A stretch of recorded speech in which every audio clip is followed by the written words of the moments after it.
¿Cómo te lo explico? Un podcast presentado por Aguas Andinas y Universidad Andrés Bello, con Mónica Rincón y Paula Catena. Hola, ¿cómo están? Bienvenidos a un nuevo capítulo de ¿Cómo te lo explico? Nuestro podcast. ¿Cómo estás, Paula Catena? Todo bien, y saludamos, por cierto, también a todos los que nos escuchan y nos miran a través de latercera.com y a través de nuestras plataformas de YouTube y de Spotify, a donde siempre invitamos a que se sigan suscribiendo. Invitados de hoy. Primero, no olvidar, vamos a tener con nosotros aquí en ¿Cómo te lo explico? Podcast a la diputada del PDG, Pamela Giles. Así es que va a ser una de nuestras invitadas. ¿Y quién es el otro? Va a estar con nosotros el exministro de Hacienda y también director de CLAPES UC, Felipe Larraín, a quien vemos ahora en pantalla. Comenzamos. ¿Cómo te lo explico?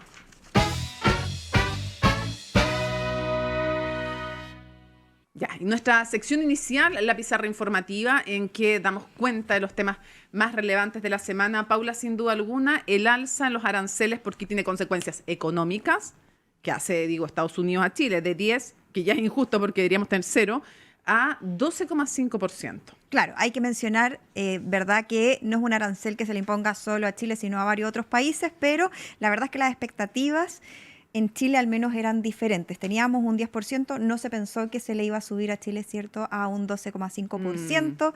Al menos las señales que intentó dar el gobierno del presidente José Antonio Kast apuntaban a una dirección casi que un trato privilegiado de Estados Unidos. Cuando ya no lo hemos tenido, digamos. Cuando no lo hemos tenido, y el gobierno intentó posicionar esa estrategia, esto marcando un contraste inmediato. Desde la campaña ellos habían instalado que ellos querían retomar o mejorar las relaciones con Estados Unidos a propósito de lo que había sido la administración del expresidente Gabriel Boric, y por lo tanto pusieron una vara de medición distinta respecto de lo que era la administración anterior, al menos en términos de lo que estamos viendo, lo que está pasando. Eso no lo están consiguiendo en la práctica. Me parece que más que una ingenuidad grande, a lo menos, o una falta de expertise, y lo digo porque ya estaba claro que no teníamos ningún trato privilegiado si es que nos habían alzado los aranceles a pesar de tener un acuerdo comercial que debiera significar, si lo respetas y no lo hace Trump, no solo con nosotros,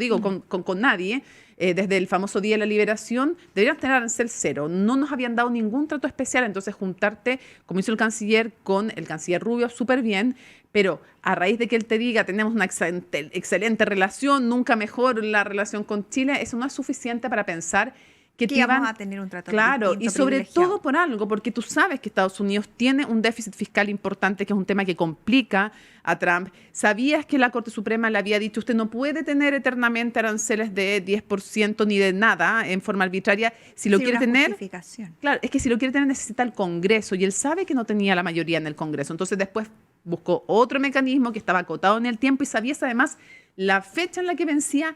Esa vía que si quería entonces, y lo iba a querer evidentemente, tenía que buscar otra vía que se anunció, porque comenzó un estudio, algunos negociaron, algunos establecieron acuerdo previamente, nosotros no. ¿Por qué?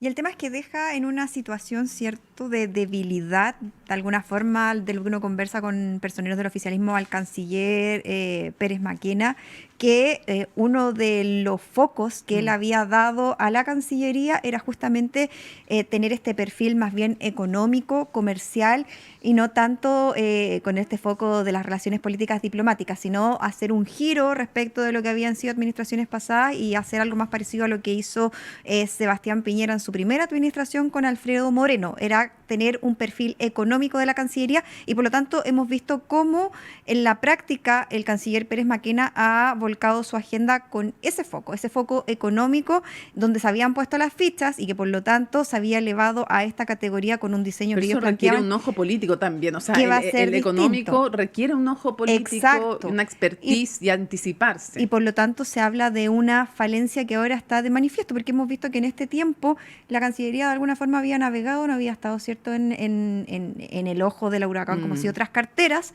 pero ahora se está poniendo el foco de cuál es la mano real o la gestión o las capacidades que tiene Pérez Maquena, y este va a ser su primer como test real. Ahora ¿Va a lograr revertir esta situación, al menos a volver al 10%, es lo que se preguntan algunos? Sí, que ya es una meta no muy ambiciosa, creo yo, pero además yo me pregunto, hay un tema de comunicación. Habla poco el canciller, da pocas entrevistas, No lo digo de pica porque no me ha llevado entrevista, pero sí, también no. Lo digo de verdad, o sea, me parece que hablan poco, hay poca pedagogía de lo que están haciendo, pero además me parece que en la forma en que se ha enfrentado este tema, no solo desde las autoridades de Cancillería, sino en general del gobierno, se ha centrado en insistir, no, la verdad es que no tenemos trabajo forzoso y ahí yo sé que tenemos una discrepancia, pero lo que yo he reporteado y lo que me han dicho de los documentos que entrega Estados Unidos, lo relevante es si tú comercias y traes productos que estén hechos con trabajo forzoso. Trabajo forzoso, que no es necesariamente trabajo infantil, además, porque algunos parlamentarios salieron hablando del trabajo infantil. Y entonces la defensa, me parece, evidentemente tiene que ser por ahí, pero pareciera que algunas autoridades del país no habían entendido bien por qué se les sancionaba sancionaba, me refiero con el alza de los aranceles. Esto es para que se entienda que Estados Unidos como argumento pone como condición para elevar el arancel a 12,5 o a 10% para mantener alguno esta categoría de que supuestamente se hace trabajo forzoso. Los países incurren en trabajo forzoso o, como explica Mónica, que comercian con países que tienen trabajo forzoso. Yo insisto que es el tema de comerciar con países porque ahí tú importarías o comprarías, en el fondo le harías competencia a los productos norteamericanos con productos, que son las dos cosas. Sí, pero con productos que vienen de países donde se produce con trabajo forzoso. En todo caso, sea como sea, si tienes la razón tú o tengo la razón yo en nuestros reporteos, lo que sí es claro es que la parte de importar productos de países con trabajo forzoso no la tenían en el mapa la mayoría de las autoridades que explicaron. Nunca hablaron de aquello. Y no está cubierto, al menos en términos de relato comunicacional, esa defensa. Algunos más optimistas desde el mundo diplomático dicen que es parte del diseño que se está haciendo, de la diplomacia, y que es el primer paso refutar que Chile no hace trabajo forzoso y que eso debería avanzar más. Pero la verdad es que más allá de la vocería del canciller, que ha dicho, y que además yo creo que le ha subido demasiado el precio a esta negociación, diciendo que están haciendo gestiones, que están intentando, reuniéndose con empresarios, está elevando cada vez más el precio de las posibilidades de éxito que tiene el gobierno respecto de cambiar esto. Que si les va mal, los costos van a ser cada vez mayores. Claro, porque él está subiendo el precio respecto a la expectativa y generando todas estas instancias de coordinación, de mesas, de que están los mecanismos, de que se tiene que hacer respetar el Tratado de Libre Comercio que tiene Chile vigente con ya no lo han respetado, Estados Unidos, pero es que ese es el tema. Sí, ya no lo respetaron. Ese es el tema. Pero lo más complejo y lo que se ve más allá de cómo está articulando o no articulando la Cancillería tiene que ver con que el resto del relato del gobierno no ha sido limpio tampoco, porque hemos visto voces disidentes en áreas que son de interés. Por ejemplo, en el caso del ministro de Agricultura. Que en esta ocasión, perdóname, es el que yo creo que en el fondo toda la gente encontró que era como obvio que sí. Claro, es una chiva de Estados Unidos. Que él habló que es una chiva de Estados Unidos, que eso es lo que se habla en el mundo, en los círculos diplomáticos y en grupos económicos, de que finalmente lo que está haciendo Estados Unidos es presionar a través de estos aranceles para conseguir negociaciones a su favor. Pero además, porque incluso si no consigue nada extra y solo consigue imponer estos aranceles, que ya los impuso, ojo, porque estaba en una situación compleja y va a seguir estando en una situación compleja fiscalmente, y ya solo con eso es ganancia para Estados Unidos, porque además, acuerda que la Corte Suprema le dijo a Trump, tiene que devolver lo que ha cobrado de más en tal plazo por aranceles, y ya estaban devolviendo dinero, pero lo que no ha logrado tampoco explicar el gobierno es por qué. Bueno, y que no tuviéramos las normas no me parece tan grave en el sentido que solo hay 6 países del mundo que las tienen. Entonces, aquí hubiéramos estado entre los 6, ya, difícil. Pero y aparte que nadie preveía que iba a pasar esta situación tampoco. Nadie se anticipó tanto en el caso de Chile. Sí, ¿sabes por qué? Estoy hablando de Chile. Chile. No, pues ese es el problema, que no por eso, nadie de los expertos ni estoy hablando ni de izquierda ni de oposición se Claro, pero el que tenía el manejo fino de esto era el oficialismo y las autoridades que estaban viendo esto. ¿Por qué? Porque, por ejemplo, cuando se anuncia ya la apertura de esta investigación, por ejemplo, Sri Lanka, la India, Honduras, negocian en el intertanto. Después firman acuerdos de comercio recíproco, Canadá, Guatemala, Argentina, México y otros. Si otros pudieron, ¿por qué nosotros no?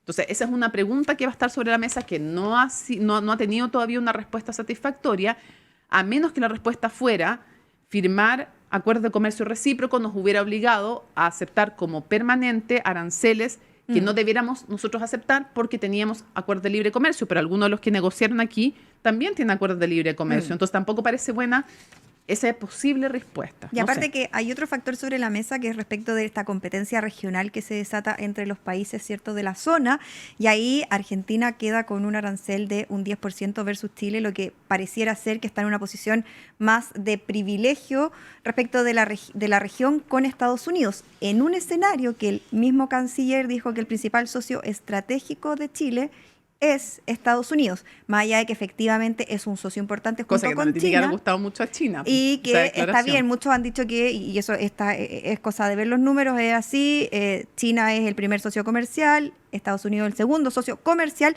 pero es distinto plantear en términos de elevar tanto y decir que es el principal socio estratégico, que es distinto Yo creo que... a lo comercial y que de alguna forma algunos decían en el círculo diplomático que rompe ciertos equilibrios. Sí, porque en el fondo es una delicada cornisa, siempre delicada la neutralidad estratégica de Chile frente a estos dos gigantes, porque eres como la mortadela de un sándwich y es complejo. Pero yo creo que Trump es un problema en política internacional para todos los presidentes, es difícil tratar con él.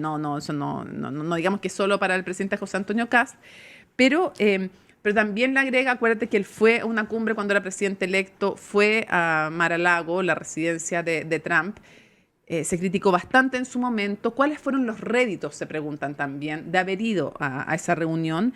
Y lo otro también, me parece que esto va a seguir siendo un tema, cómo te mantienes en una neutralidad, pero por otro lado, porque puede que en temas llamados valóricos hay una cercanía con Trump, de este gobierno, pero resulta que todas estas medidas son lo más anti-libre mercado que puede haber. Entonces hay una disonancia importante en un gobierno que plantea una batalla cultural, en una reforma económica. Y que ve a Estados Unidos como su principal socio y estratégico. y que lo sea justamente un país que tú llevando adelante una supuesta batalla cultural, no supuesta, pero me refiero a una batalla declarada como cultural en lo económico, sientes como aliado a alguien que lleva adelante medidas que son Proteccionista. absolutamente, y anti-libre mercado. Mm. O sea, anti-respeto de las normas del libre mercado. Bueno, no está respetando ningún Nada. tratado de libre comercio con Chile. Y Oye. ese es uno de los argumentos que tiene. Y solo yo, respecto de el tema de aranceles de Estados Unidos, que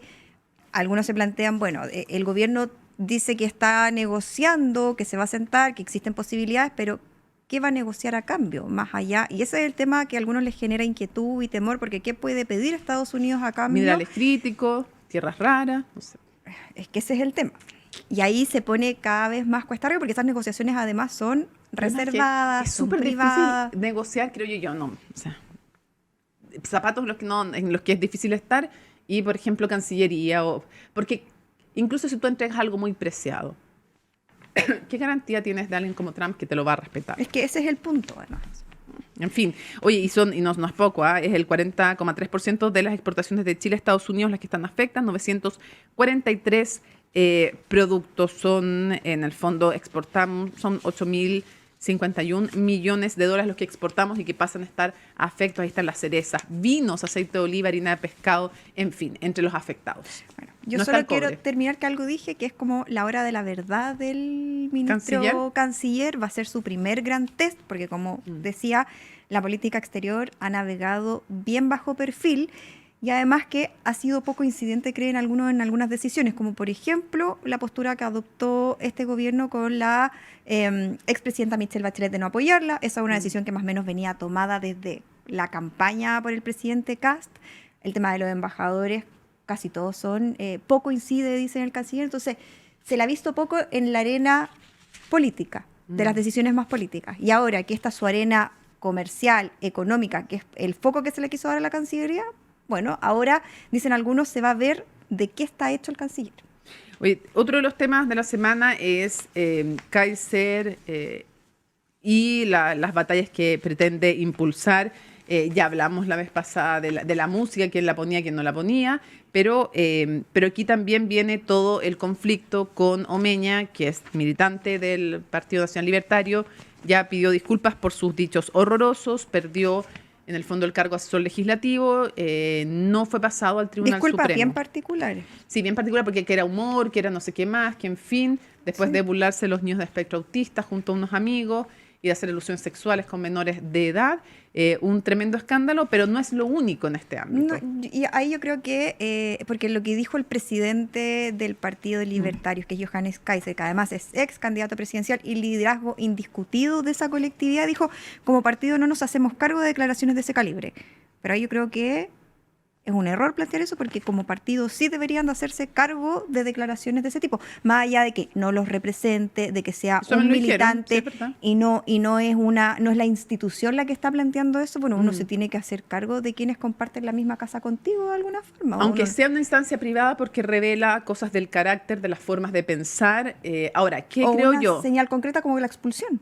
Por eso te digo, está bien, tendría que haber, ahora yo siempre digo, pasando por el Tribunal Supremo, porque tampoco creo que estas cosas tengan que ser a dedos con presidentes de partidos que se terminan constituyendo en reyesuelos. Eso también horadaría la institucionalidad de los partidos.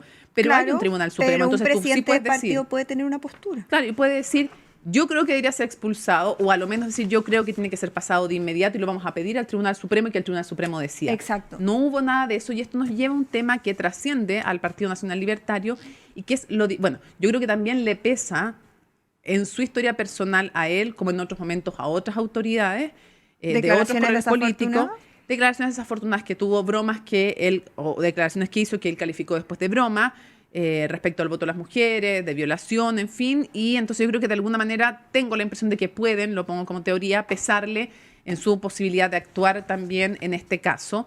Es una de las opciones, pero nos lleva al tema de los criterios. Es difícil y ahora le toca a este partido, ahora le toca como gobierno al oficialismo.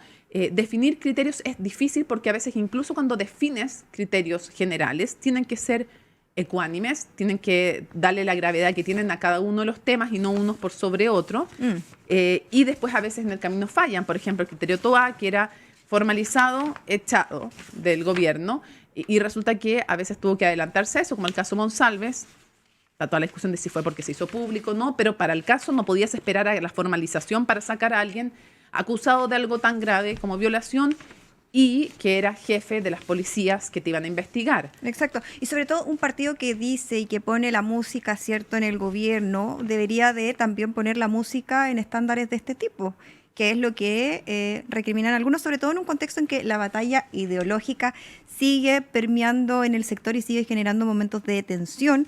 Sin ir más lejos, el fin de semana, el domingo, en Mesa Central, el ministro García Ruminot, el ministro de las Express, él plantea o se abre a conversar con los libertarios sobre este polémico proyecto de ley de escucha a su corazón.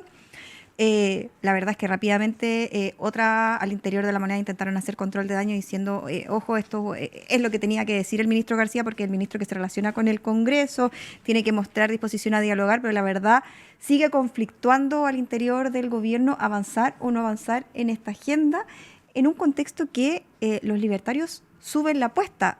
Hoy, de hecho, en un artículo de Cristóbal Fuentes en La Tercera, se hablaba de que tienen que ir más allá del gobierno y que incluso tienen que avanzar en anular o terminar con esta ideología de género, el terminar con la relación con organismos como, por ejemplo, la ONU, las relaciones en cortar relaciones. O sea, avanzan cada vez más, van subiendo, corriendo el cerco. Recuerdo que durante la campaña le pregunté al senador Esquella qué iban a hacer cuando parlamentarios suyos o afines llevaran estos temas.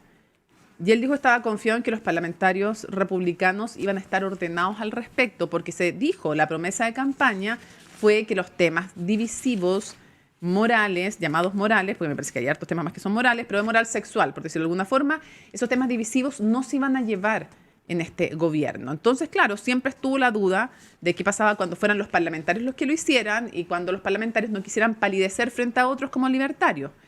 Y ayer el senador Carter dijo, que es independiente, dijo que le parecía que por lealtad al gobierno y al presidente la llamada batalla cultural de temas valóricos no debiera darse. Entonces, hay un tema ahí, tengo que tienen dos temas complejos que enfrentar a futuro. Definición de cuáles son los criterios para sacar una autoría o no. Ojo, porque después le das más importancia a los temas sexuales. ¿Y qué pasa cuando venga alguien por corrupción? Ahí no. ¿Qué vas a hacer cuando tengas que decir tu postura lo vas a decir solo frente a alguien de tu gobierno y cuando seas frente a un senador o senadora cuyo voto necesitas? Entonces, es un tema. Y otro tema, el de la llamada batalla cultural, me parece, lo conversamos la vez pasada, yo creo que máximo septiembre, y si no antes, el gobierno de alguna manera va a tener que zanjar su postura, y yo creo que se va a empezar a meter en este tema. Y me parece que él, por un lado, callar cuando las ministras no definen su postura, me refiero, por ejemplo, a la ministra de Desarrollo Social o a la ministra de la Mujer, de alguna manera enturbia o crea dudas o confusiones, a eso me refiero. No zanjar posturas, es complejo no zanjar posturas. Es que yo creo que el gobierno está al debe en no zanjar posturas. Sí. El tema es que el zanjarlas significa tirarle la cadena de alguna forma a estas ideas conservadoras, lo que lo va a poner en una posición incómoda con su electorado, mientras que usar la estrategia de dejemos esto de tema del Parlamento, del Congreso, los dejan jugar, ¿cierto?, a su sector.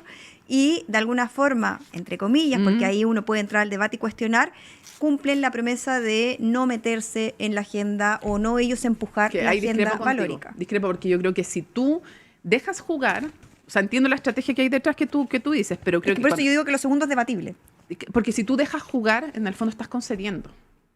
Tú eres presidente de la República, jefe de Estado y jefe de una pseudo coalición o grupos de partidos que trabajan juntos.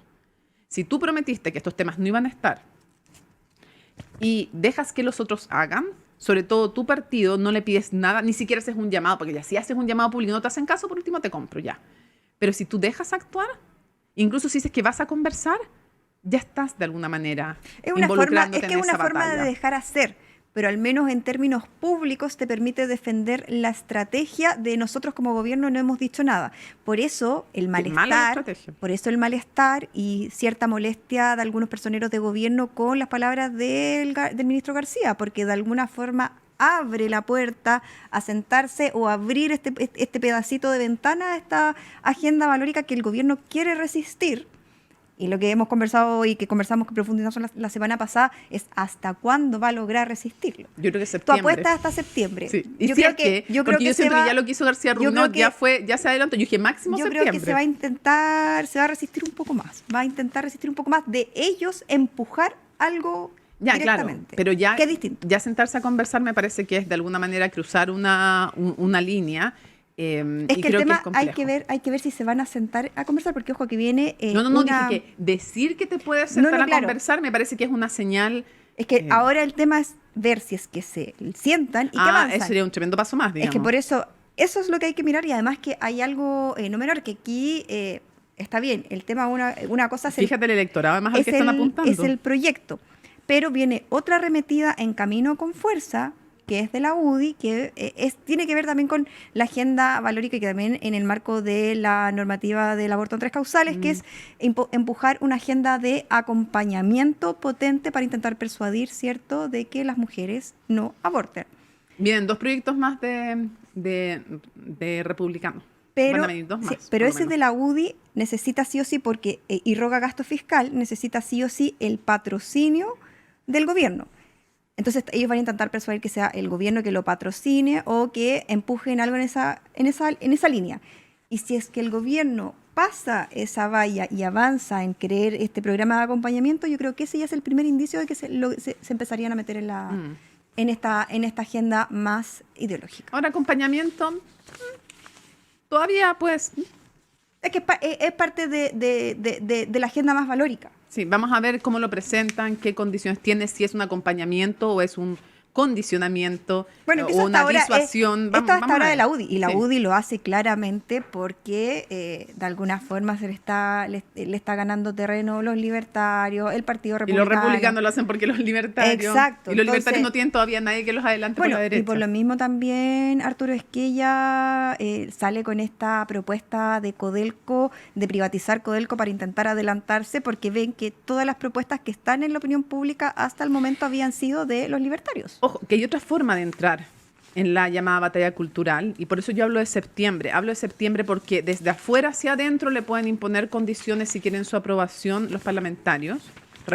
Ya lo anunció Kaiser, digamos, en Tolerancia Cero, que, ojo, que viene el presupuesto, pero también, ojo, que el gobierno también, y no este gobierno, todos los gobiernos tienen mirada ideológica y pueden tener un compromiso con una llamada agenda valórica a través de un presupuesto.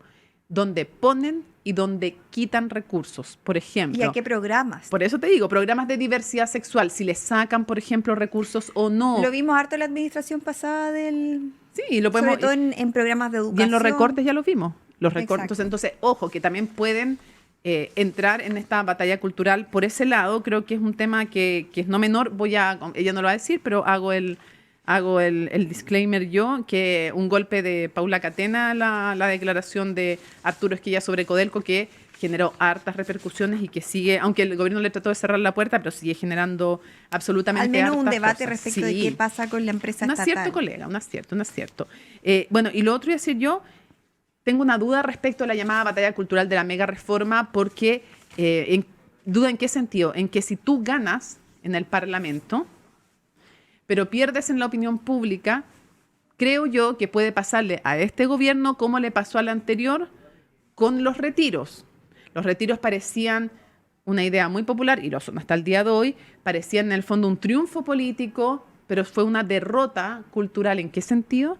En el sentido de que terminó reafirmando, derrota para el exgobierno o para el mundo ideológico, el exgobierno terminó reafirmando la adhesión personal a los fondos y la negativa en general en la opinión pública de la solidaridad como forma de financiar el sistema de previsión. Entonces yo digo, ojo, que esas batallas culturales a veces las ganas en un lado, pero la pierden la opinión pública, y si cultura es lo que la gente asienta en su consciente e inconsciente. Bueno, y ya hemos visto cómo los gobiernos de alguna forma se empiezan a desgranar si es que no tienen el respaldo ciudadano. Ah, bueno, sí, claro.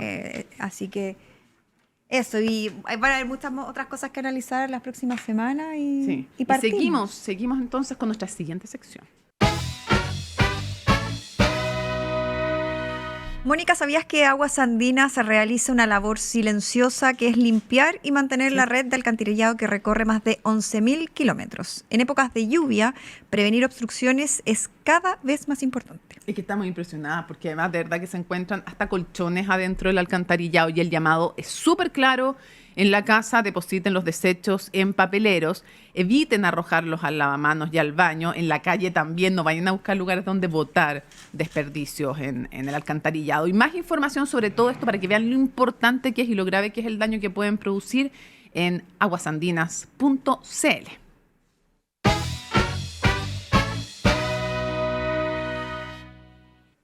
Y ya estamos en esta segunda sección de Cómo te lo explico, te lo explica. Hoy nos acompaña el ex ministro de Hacienda y también director de CRAPES UC, Felipe Larraín, a quien les damos la bienvenida. Muchas gracias por estar aquí con nosotras. Hola Paula, hola Mónica, Bienvenido. mucho gusto estar acá. Académicos en casa de estudio, entonces.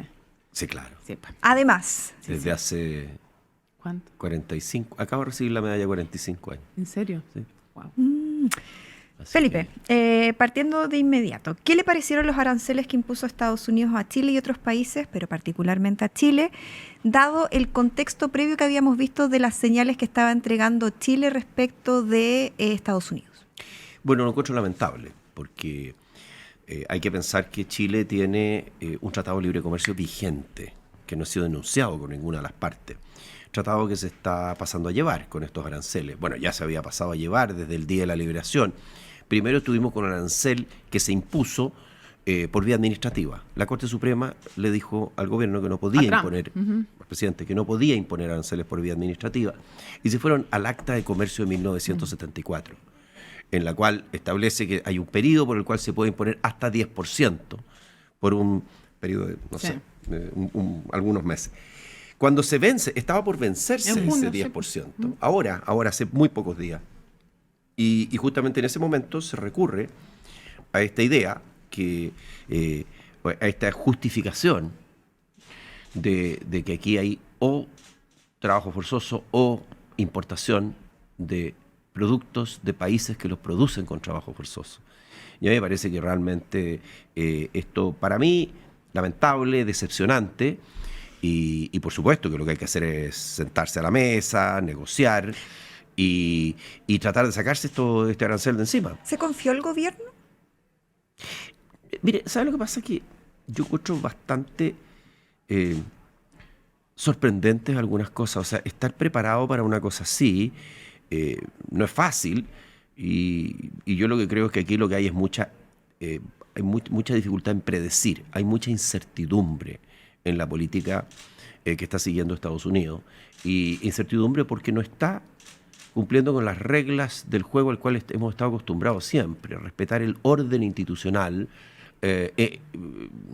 mundial, digamos. Que eso tiene orden... que ver más bien con la figura de Trump y su tipo de presidencia. Claro, pero resulta que, bueno, nosotros tenemos una situación de amistad, de comercio por muchos años, hemos probado ser un socio leal, de tal manera que esto parece ser, a mí me parece improcedente lo que ha ocurrido, y yo creo que hay que representarlo por los canales que hay que hacerlo, porque y me parece que a eso está abocado el gobierno. Ahora, hay que entender una cosa, a China nosotros le enviamos casi el 40% de nuestras exportaciones, Estados Unidos recibe el 15%, pero hay algunos productos que tienen es más importante el mercado americano que otros mercados. Ejemplo, el caso de los salmones, ¿no es cierto? Entonces, indudablemente que pasar del 10, que deberíamos haber pasado al 0 y de repente terminamos en el 12,5, sin duda que es una mala noticia para Chile. ¿Que va a descarrilar a la economía chilena? No la va a descarrilar. Pero uno no espera eso de un país con el cual uno tiene una relación de larga data, de amistad,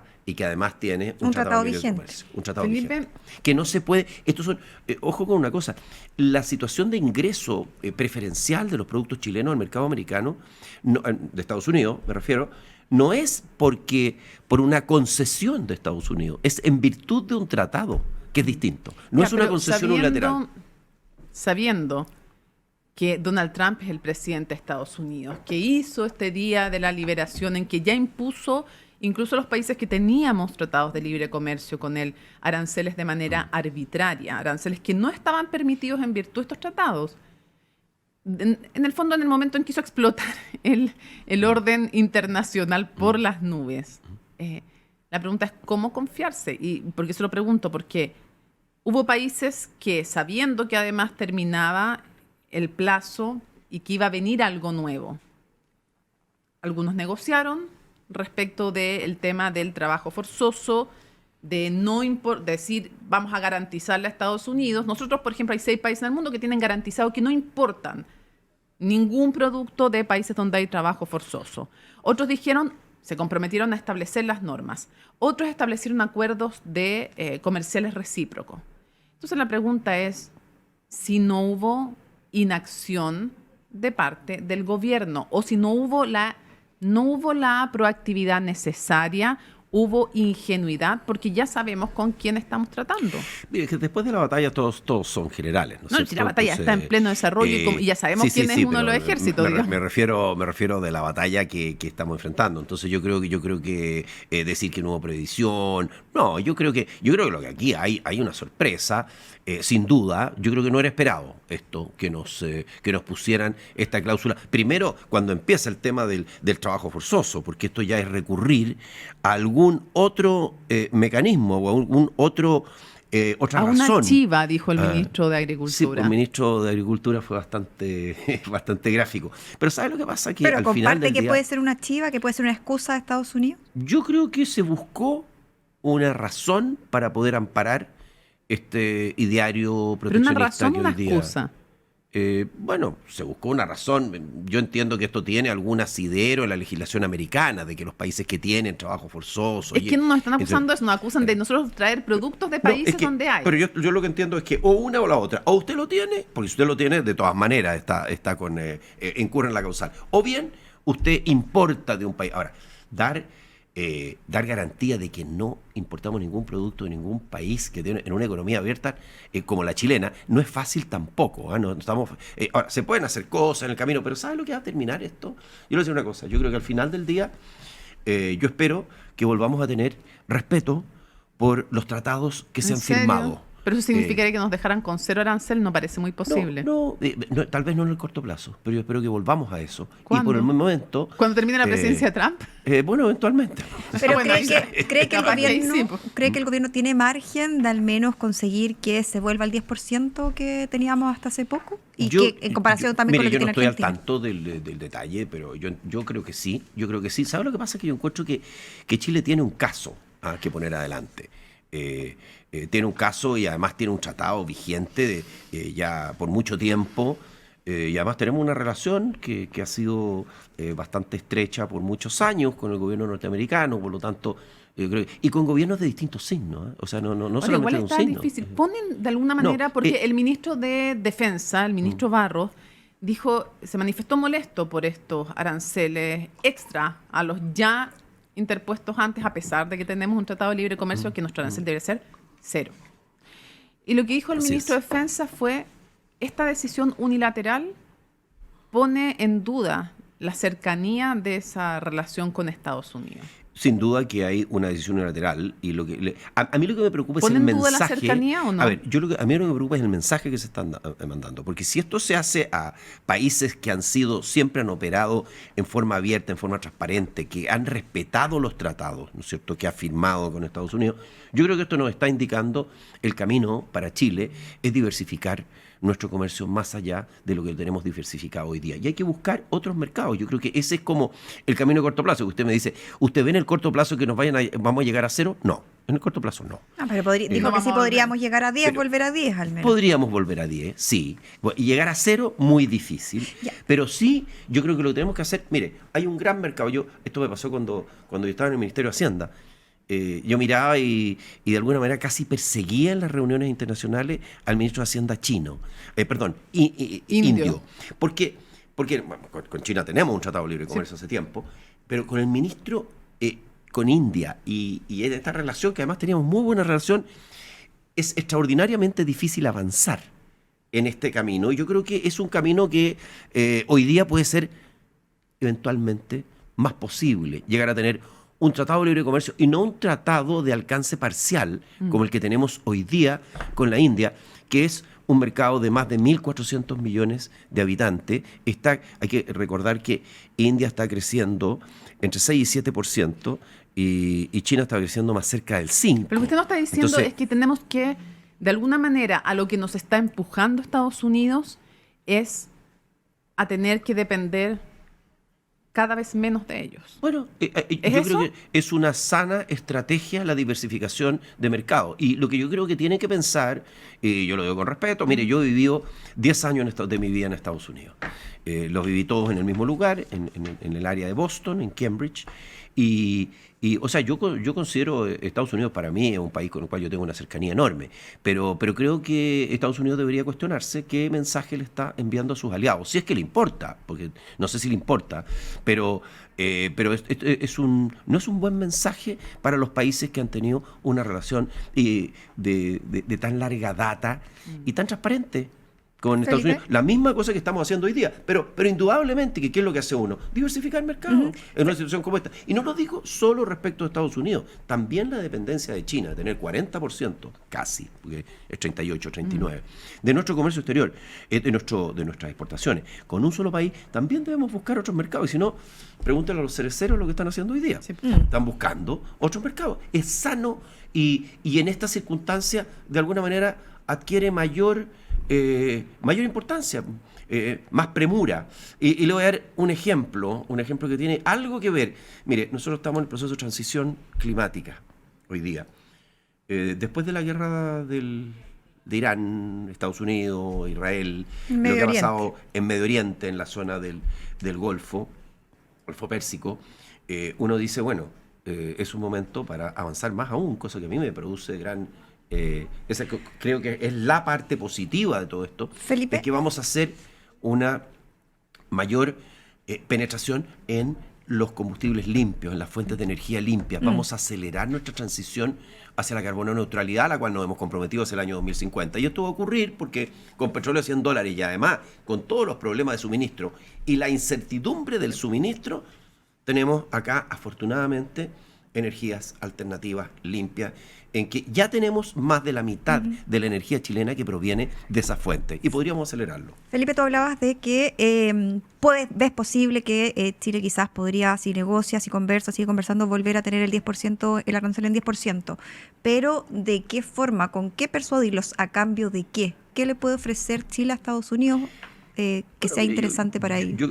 Primero, yo siempre confío... Porque especulaciones hay varias. Sí, yo siempre confío en el valor de los argumentos y de la razón, aunque a veces uno tiene dudas de que esos vayan a ser efectivos. Pero yo creo que en primer lugar hay que poner el caso, porque aquí hay un estudio detrás de esto, aparentemente, un estudio que conduce el USTR, el United States Trade Representative. Entonces, primero a ver dónde está su estudio, mirar el estudio y poner al frente lo que uno tiene y cuáles son las razones que hay detrás. Pero yo creo que también Chile tiene, tiene litio, minerales raros, hay interés en esto que tiene en nuestro país, y la cosa trasciende del plano en el cual hay algún respeto por una lealtad por la historia, entonces uno tiene que, bueno, hay intereses también, y si esto se traduce en un plano de puros intereses, también tenemos ciertas cosas que ofrecer y que poner arriba de la mesa. Y el hecho de que hayan distintas voces en el gobierno, distintos ministros entregando distintos mensajes, para usted que tiene experiencia como ministro de Hacienda, ¿es un error? Porque estamos contando varias voces. Es que ¿sabes lo que pasa? Yo encuentro bien natural lo que he escuchado, para ser franco. A ver, ¿cómo? No, natural que cada uno aquí se expresa un poco con un cierto respeto, en forma distinta, pero el que conduce estas relaciones es el canciller, Francisco Pérez Maqueda. Él es el que conduce estas negociaciones. Pero eso genera un ruido extra. Esa es la línea oficial. ¿Genera un ruido innecesario? Mire, no sé. A mí yo no le daría tanta importancia que existan estos matices dentro de los ministros, pero hay que pensar que hay uno que tiene el rol de conducir la negociación. Bien. Y ese es el canciller. ¿Cuál es la voz que más lo interpreta usted de las opiniones que ha escuchado? Pero lo que pasa es que yo no soy ministro. Por eso, pero de los que escuchó, yo puedo ¿usted qué puede decir con toda libertad? No, yo con toda libertad, yo es lo que le he dicho, tal vez yo lo expreso un poco distinto, pero para mí es lamentable y decepcionante lo que ha ocurrido. Y creo que... Está más en la línea de Barros y del ministro de Agricultura. No se corresponde a la realidad. Lo que pasa es que ellos son autoridad y yo no sabe lo que... Y esto tiene una ventaja. Ya, pero cuando usted es bien distinto. Cuando usted escuchó al ministro de Agricultura, ¿le encontró razón? No, lo que pasa es que a mí, en el ministro de Agricultura, me pasa una cosa que yo lo escucho porque además me cae bien y encuentro que él tiene ciertas salidas que son bien especiales, originales y qué sé yo, entonces y recurre a ciertos vocablos que ya hacía tiempo que no escuchaba la chiva, pero él lo trajo de vuelta a la discusión. Como que uno me parece que usted como que le encontró razón. No, o sea, yo lo encontré simpático la forma como lo dijo, pero yo no le daría mayor importancia. Además, él está, a cada uno le aprieta el zapato un poquito distinto, ¿no es cierto? Porque en agricultura, en fin, en piscicultura, ahí hay un tema especial y le pegan más este arancel hay interés del 12,5%. Entonces hay que entender esa parte. Y mire, la ventaja, yo desde que no soy ministro, ni soy autoridad, yo soy académico, entonces yo puedo decir lo que quiera. Por eso. Felipe, cambiando de tema, pasando a la mega reforma. Ya aporta cierto de ser promulgada, hay que ver qué es lo que pasa con el TC, cierto, y estas objeciones que está levantando la oposición, pero más allá de eso, el corazón al menos está listo, va a poder operar una vez que el gobierno lo promulgue. ¿Cuáles son sus expectativas? ¿Cree que se va a poder cumplir con estas expectativas y esta promesa del ministro Quirós de mayor inversión, de que va a generar más crecimiento a largo plazo? Mire, yo creo que la pregunta más difícil de contestar es cuánto, pero que sí se va a generar mayor inversión y mayor crecimiento, yo creo que sí, porque el corazón de esta mega reforma, proyecto de reconstrucción, el título oficial, Reconstrucción Nacional, son tres. Hay tres cosas en el corazón del proyecto. La rebaja del impuesto corporativo, que para entenderlo bien, nos vamos de 27 a 23 gradualmente, pero 23 es más o menos el promedio de la OCDE. De hecho, la OCDE es un poquito menor que 23, pero más o menos 23. Cosa que es importante en un escenario en que tenemos mucha competencia tributaria para atraer inversión extranjera. Lo segundo, la invariabilidad. Un país que cada 2-3 años tiene un proyecto tributario, indudablemente que la invariabilidad tiene un valor. Invariabilidad que ya se había otorgado en el gobierno de Eduardo Frei Montalva, no estoy hablando de Eduardo Frei Ruiz Tagle, eso tiene un antecedente histórico que va más allá.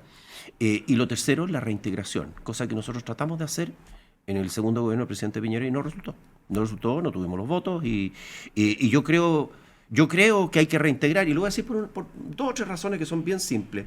Primero, la integración parcial que tenemos discrimina en contra de algunos rentas de acuerdo al origen. Por ejemplo, la renta del capital está grabada en el tope al 44,45%, en cambio la renta del trabajo al 40%. Entonces ya establecemos una diferencia. Segundo, un inversionista extranjero. ¿Es mejor ser inversionista extranjero hoy, antes de que empiece a regir la reintegración? Es mejor ser inversionista extranjero que nacional, porque el inversionista extranjero tiene integración de 100%. ¿Y en qué plazo cree que se va a ver mejora? Mire, yo espero que ya podamos ver algo. Es muy difícil este año, porque este año está jugado. Yo creo que sí vamos a ver un mejor segundo semestre, pero por distintas razones y también por un efecto expectativa. Yo creo que la mega reforma también tiene un efecto positivo en las expectativas, pero tampoco le demos el carácter de una bala de plata que hace con esa reforma estamos listos para que este país llegue a crecer al 4. Eso no va a ocurrir. En varios lugares, Nicolás Izaguirre, ex ministro de Hacienda también, pero de un gobierno signo político completamente distinto al suyo, ha dicho que viene necesariamente, incluso sin esta mega reforma, viene un ciclo positivo para la economía a raíz de proyectos que ya están listos para funcionar en minería y en otras cosas. Entonces, ¿usted cree que si hay crecimiento va a ser solo por esta mega reforma o también coinciden que hay ciclos de proyectos mineros, por ejemplo, que ya van a empezar a darse y que todos saben que va a venir una mejora? Mire, lo que pasa es que va a venir una mejora respecto a los primeros 5 meses de este año de todas maneras. Sí, no, claro, está muy malo. El primer trimestre crecimos menos 0,5, o sea, la economía cayó 5 meses, de lo cual tiene mucho que ver con la herencia que se recibe del gobierno anterior. Los primeros 3 meses del año, evidente, ¿no es cierto? Porque enero, febrero y marzo es casi plenamente gobierno anterior. Entonces, peor que lo que estuvimos en los primeros 5 meses, no puede ser. Yo creo que junio va a ser mejor y yo creo que vamos a tener un segundo semestre mejor. Esto tiene que ver con algunas cosas que son expectativas. Algo puede haber del ciclo de los proyectos, pero al final del día es difícil mantener. Mire, aquí hay un punto muy claro en la economía chilena que es lo que pasó. En 2014 es el punto de quiebre de la economía de Chile. En ese año cae el crecimiento del país. Nosotros veníamos creciendo, no en el primer gobierno, no solo en el primer gobierno del presidente Piñera, crecimos 2010-2013 al 5,4%. Sí, 2012 dicen otros que hay un punto de quiebre también y consideran la productividad y otros temas. Pero están equivocados. Yo tengo una tesis, es que es importante, Mónica, porque sí, hay gente que esgrime este argumento porque le quiere echar la culpa a algún evento externo. Yo creo que los eventos son más bien internos. Claro, hablando de los commodities, hablando de otros ciclos. Tengo una tesis de un alumno que hizo conmigo que mostramos con técnicas estadísticas de última generación que el quiebre estadístico de las series ocurre el 2014. Déjeme preguntarle algo sobre esta mega reforma. ¿Cree usted que en la aprobación de esta mega reforma hay una batalla cultural primero? Y si hay una batalla cultural, ¿hay un triunfo o no? Porque hay dos formas de mirarlo. Quienes dicen sí, hay un triunfo de una batalla cultural que se está dando porque se logra aprobar en el Parlamento, y otros dicen, ojo, si esto no logra concitar apoyo ciudadano, puede ser una derrota cultural porque la gente termina diciendo esta forma de desarrollo beneficia a los más ricos y no a los más pobres. Entonces, yo le pregunto, ¿hay o no una batalla cultural? ¿Hay triunfo o no hay triunfo y de quién? Mire, yo lo que creo es que al final en esto hay un cambio, yo no sé si llamarlo una batalla cultural, pero lo que sí es claro es que esto rompe con un esquema en que las últimas reformas habían sido permanentemente para aumentar los impuestos y nos habían contado, y si, incluso podemos ir, veamos la última reforma, porque la última, gracias a Dios, no pudo empezar a discutirse, la reforma del 2013, porque no hubo los votos suficientes para empezar a discutirla, que es la aprobación en general en la Cámara. Y creo que esa habría sido una reforma nefasta para la economía chilena, lo dije siempre, lo sigo manteniendo. Pero la reforma que se hizo después de esa, la última aprobada, es la ley de cumplimiento tributario, ¿no es cierto? En la ley de cumplimiento, que es la reducción de elevación. Resulta que, cosa que hubo bastante apoyo para la ley de cumplimiento tributario, pero nos dijeron que esta ley iba a generar 1,5 puntos del PIB más o menos, y parece que no va a llegar ni a medio punto del PIB, o va a estar por ahí por medio punto del PIB. Entonces, yo creo que veníamos de una, anteriormente, la famosa reforma de 2014, que después hubo otra reforma para modificar la reforma. Esto en el segundo gobierno de la presidenta Bachelet. Yo creo que se rompe ese ciclo de pensar que hacer reformas aumentando las tasas de impuestos necesariamente va a producir más recaudación. Fíjese que la verdad es que las recaudaciones son muchísimo menores de las que se ponen en los informes financieros. Y le cuento esto porque a veces se pone mucha discusión. El informe financiero es famoso durante la discusión del proyecto. Y después se termina, se aprueba el proyecto y casi nadie se preocupa en mirarlo. Yo me preocupo en mirarlo. Y veo, por ejemplo, que el impuesto a la ganancia de capital de 10% que se puso hace algunos años atrás, se dijo que iba a producir como $100 millones. ¿Y sabe cuánto recaudó? 10, un 10% de lo que se dijo que iba a recaudar, cosa que hicimos ver en su momento que no era una buena idea, porque además si queremos ser, como vine aquí a esta misma casa hace una semana atrás a hablar sobre Chile Centro Financiero. En el programa de Andrés Benítez, colega de ustedes. Entonces, yo creo que sí, aquí hay un cambio en el sentido de que aquí hay una reforma que persigue estimular la inversión, el crecimiento. Y a mí me parece que esto de que si la gente se vuelve a favor o en contra, esto depende, ¿sabe de qué? De una cosa muy práctica, que no es ideológica y que incluso no es cultural.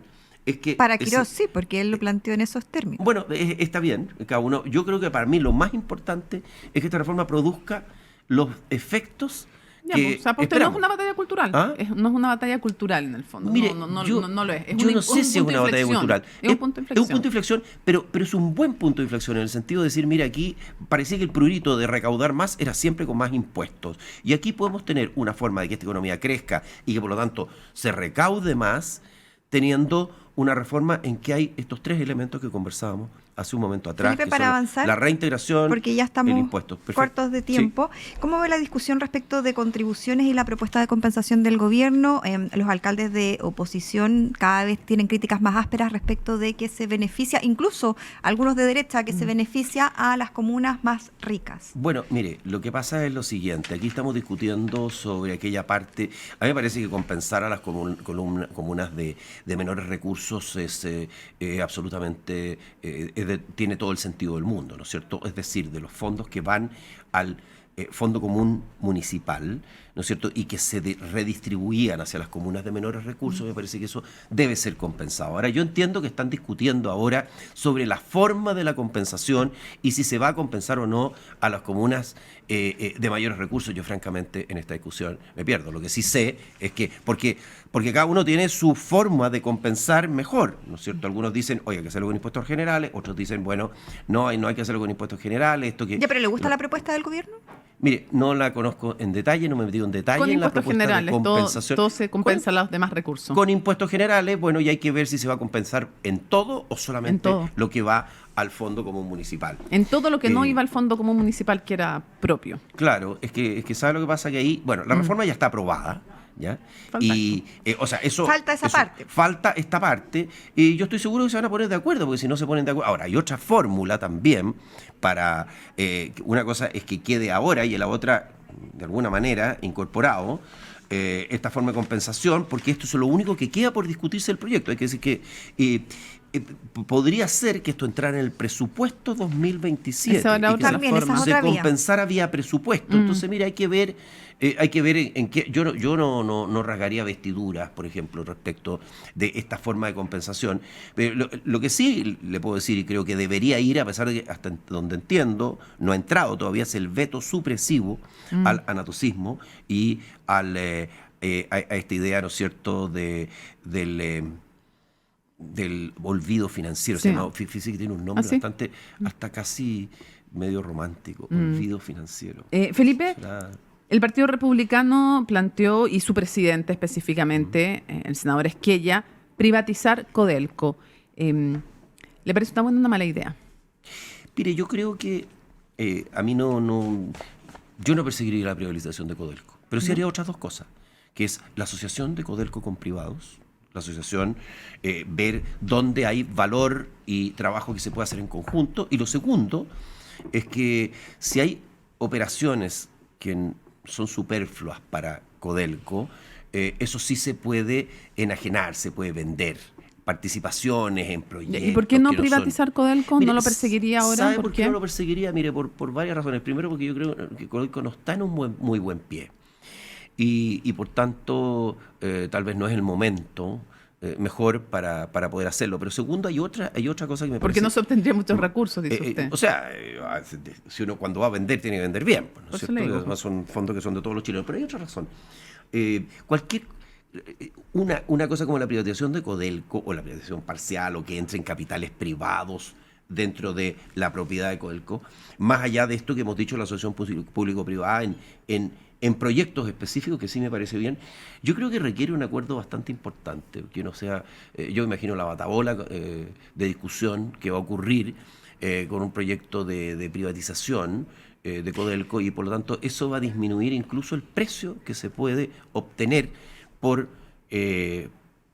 privatizar imagino parcialmente. ¿Se Ahora, equivocan los republicanos en instalar este tema? mire, yo no sé si se equivocan, yo no lo habría, yo en lo personal no lo habría planteado, pero cada uno, este es un país libre, cada uno tiene derecho. No, pero decir le lo abre que un flanco parezca. a su gobierno. Sí, pero el gobierno, pero hasta donde entiendo el gobierno ha dicho que no Sí, está en los porque no. planes. ¿Ya? Sí. No lo consideró. Ahora yo creo que es bien importante este tema de ver cómo vamos, y creo que es uno de los desafíos que tiene la nueva administración de Codelco. Felipe, para cerrar, ¿su opinión sobre Quirós?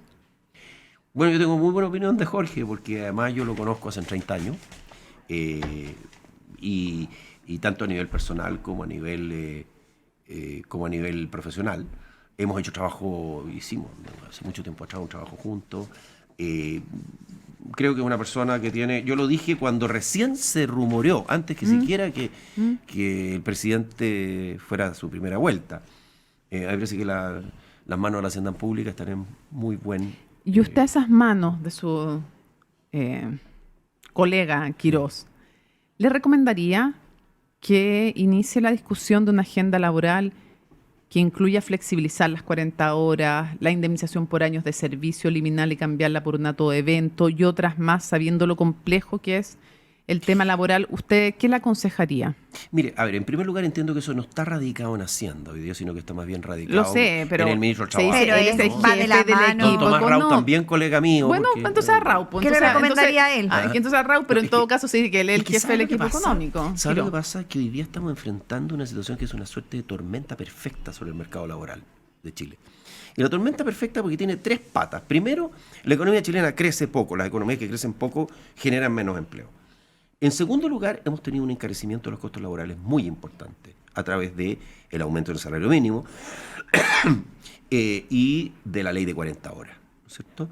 Y diría una tercera cosa, que es la reforma previsional. Porque la reforma previsional, que a mí me parece que tiene muchos elementos muy positivos, es un encarecimiento de los costos a razón de, gradualmente, pero son 6 puntos más de cotización. El encarecimiento del costo y la revolución tecnológica que estamos teniendo en este momento. Entonces esas tres cosas hacen que, sí, a mí me parece que deberíamos discutir el tema de la flexibilidad de las 40 horas. Las 40 horas son ley, pero oiga, Chile, yo entiendo que aquí son un mes, son entre 2 y 4 semanas, para calcular la flexibilidad. Para hacer el cálculo. Para hacer el cálculo, las 40, y en otras partes se hace con periodos mucho más prolongados. A mí me parece razonable mirar eso. Me parece razonable mirar el tema de la indemnización. Ahora, lo que siempre hemos planteado en materia de indemnización es que está el camino de la indemnización a todo evento, pero también está el tema de fortalecer el seguro de desempleo, porque al final la indemnización que tenemos en Chile, la indemnización por despido, lo que hace es reemplazar o reforzar un sistema de seguro de desempleo que es pobre. Felipe Larraín, muchísimas gracias por estar en este nuevo capítulo de Cómo te lo explico, así que muchas gracias. Muchas gracias a usted, encantado de conversar con usted.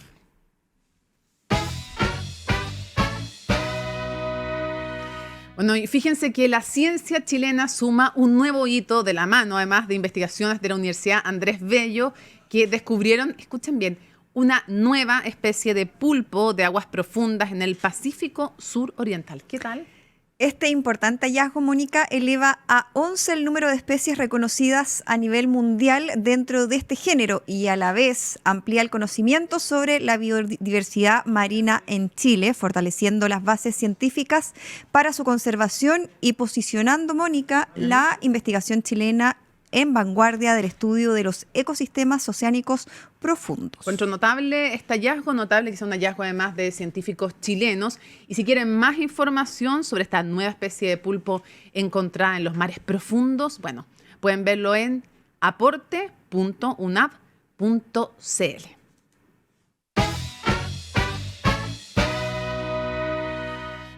Encuentro que necesita poca presentación nuestra invitada de hoy. No porque no sea importante, sino porque yo creo que la mayoría de ustedes la conocen. Me refiero a Pamela Giles, diputada del PDG. Bienvenida, Pamela, a nuestro programa. Muchas gracias por estar con ustedes. La verdad es que tengo que partir diciendo que a mí no me gusta demasiado, no tengo demasiado entusiasmo comunicarme con los medios de la élite. Soy más bien buscadora de otro público, el público de mis nietos. Sin embargo, quise venir a conversar con ustedes porque las encuentro muy espléndidas, ambas. Muchas gracias por venir. Tengo ganas de poner las patitas para arriba como Paula. Paula, Puede sí. hacerlo. Sí, diputada. tengo menos flexibilidad, ya estoy en una edad... Requieren entrenamiento. Requieren Me entrenamiento tendrían que especial. sacar en ambulancia, pero Hagámoslo mejor al final de la entrevista para que que la saquen en ambulancia al final. Pamela, lo primero es que, bueno, como diputada está viendo todo lo que pasa en el ámbito legislativo, pero está la mega reforma. Próxima semana se vota este informe de la mixta por las compensaciones. ¿Cuál es su pronóstico y su posición? bueno, nosotros hemos intentado centralmente darle gobernabilidad a este periodo en que el gobierno se ha instalado. Vamos a seguir en eso. Yo creo que la mega reforma, más allá de las anécdotas que vienen la próxima semana, luego el TC, luego el veto presidencial, ya es un hecho. Va a ser promulgada la mega reforma y ahora hay que esperar los resultados que ojalá sean lo más pronto posible en la perspectiva de lo que el gobierno se ha propuesto. Claro, lo que pasa es que está esta pelea y esta discusión de los alcaldes. Hay incluso un quiebre dentro de la asociación de alcaldes porque los ediles dicen es injusto que esta compensación de la parte que son ingresos propios provengan de los impuestos generales, porque básicamente una señora de La Pintana con sus impuestos, con el IVA, por ejemplo, va a terminar entregándole la compensación a los municipios que son los de mayores recursos. Barnechea, Vitacura, Las Condes, por ejemplo. Hay una injusticia ahí y sería mejor que todo fuera al Fondo Común Municipal. ¿Ustedes no están dispuestos a dar la pelea porque vaya todo al Fondo Común Municipal por un tema de justicia territorial? Bueno, en realidad nosotros fuimos los únicos que estuvimos disponibles para dar la pelea de mandar no solamente ese punto, sino que otros 4 a la mixta, que para que el público que nos está escuchando entienda, es el lugar, la instancia legislativa donde esto se podría haber modificado. Entonces, dar peleas inútiles es algo a lo que yo por lo menos no estoy disponible a perder el tiempo. ¿Ya, pero eso le parece Y el injusto, momento... o no? Por supuesto, nosotros intentamos, de hecho, mandamos nosotros con nuestros votos eso a mixta, ¿ya? Y Pero se terminan el plegando ministro- igual algunos después a la propuesta final, que es la que están cuestionando los alcaldes. Claro, porque lo que nos interesaba era que hubiera una aprobación de la mixta y esto se promulgara rápidamente, ¿ya? Y en definitiva eso no sucede, básicamente no porque haya nadie luchando contra la injusticia, sino porque Alvarado, el ministro del Interior, que no es ministro del Interior, el ministro vocero, que no es vocero, y el ministro que fue contratado básicamente para pirquinear votos, sacó mal la cuenta. Yo fui personalmente a decirle a los ministros que cuando ya había iniciado la sesión, que el Partido Nacional Libertario iba a votar en contra. Alvarado no tenía idea. Y menos sabía, mientras él estaba tratando de pirquinear unos votitos de la democracia cristiana, que finalmente fueron 4, ¿cierto? Yo no quiero entrar en detalles que a la gente tal vez no le interesan, pero aquí lo que falló fue básicamente el ministro pirquinero Alvarado, ¿ya? Que se le fue en collera al Senado, se le fue en collera al Partido Nacional Libertario, si no habrían tenido aprobada la reforma. Entonces, claro, se meten por los palos estos alcaldes que se han vuelto tan municipalistas, así como de pronto. Yo creo que lo más probable es que estos problemas se resuelvan, que fue una falla de Alvarado y que esto el día martes se apruebe con la propuesta que hay y que después venga... Para usted es mejor entonces que se apruebe lo que está y no que se rechace y que después se ingrese vía ley de presupuesto, vía otra normativa, mejor que se solucione al tiro. No, para mí sería fantástico que yo tuviera 25 años, fuera Miss Universo, millonaria. O sea, lo que pasa es que en política uno tiene que ser práctico. Lo posible legislativamente no es cualquier cosa. O sea, pasó el momento de hacer valer esta petición de un sector de alcaldes, además, porque además están divididos como entre... Pero usted estaba con ellos porque usted nos dice que lo encuentra injusto que vaya la compensación a los municipios de mayores recursos. Yo he estado fundamentalmente con que esto funcione, ¿ya? Y las instancias legislativas en las que nosotros nos pronunciamos son las que son.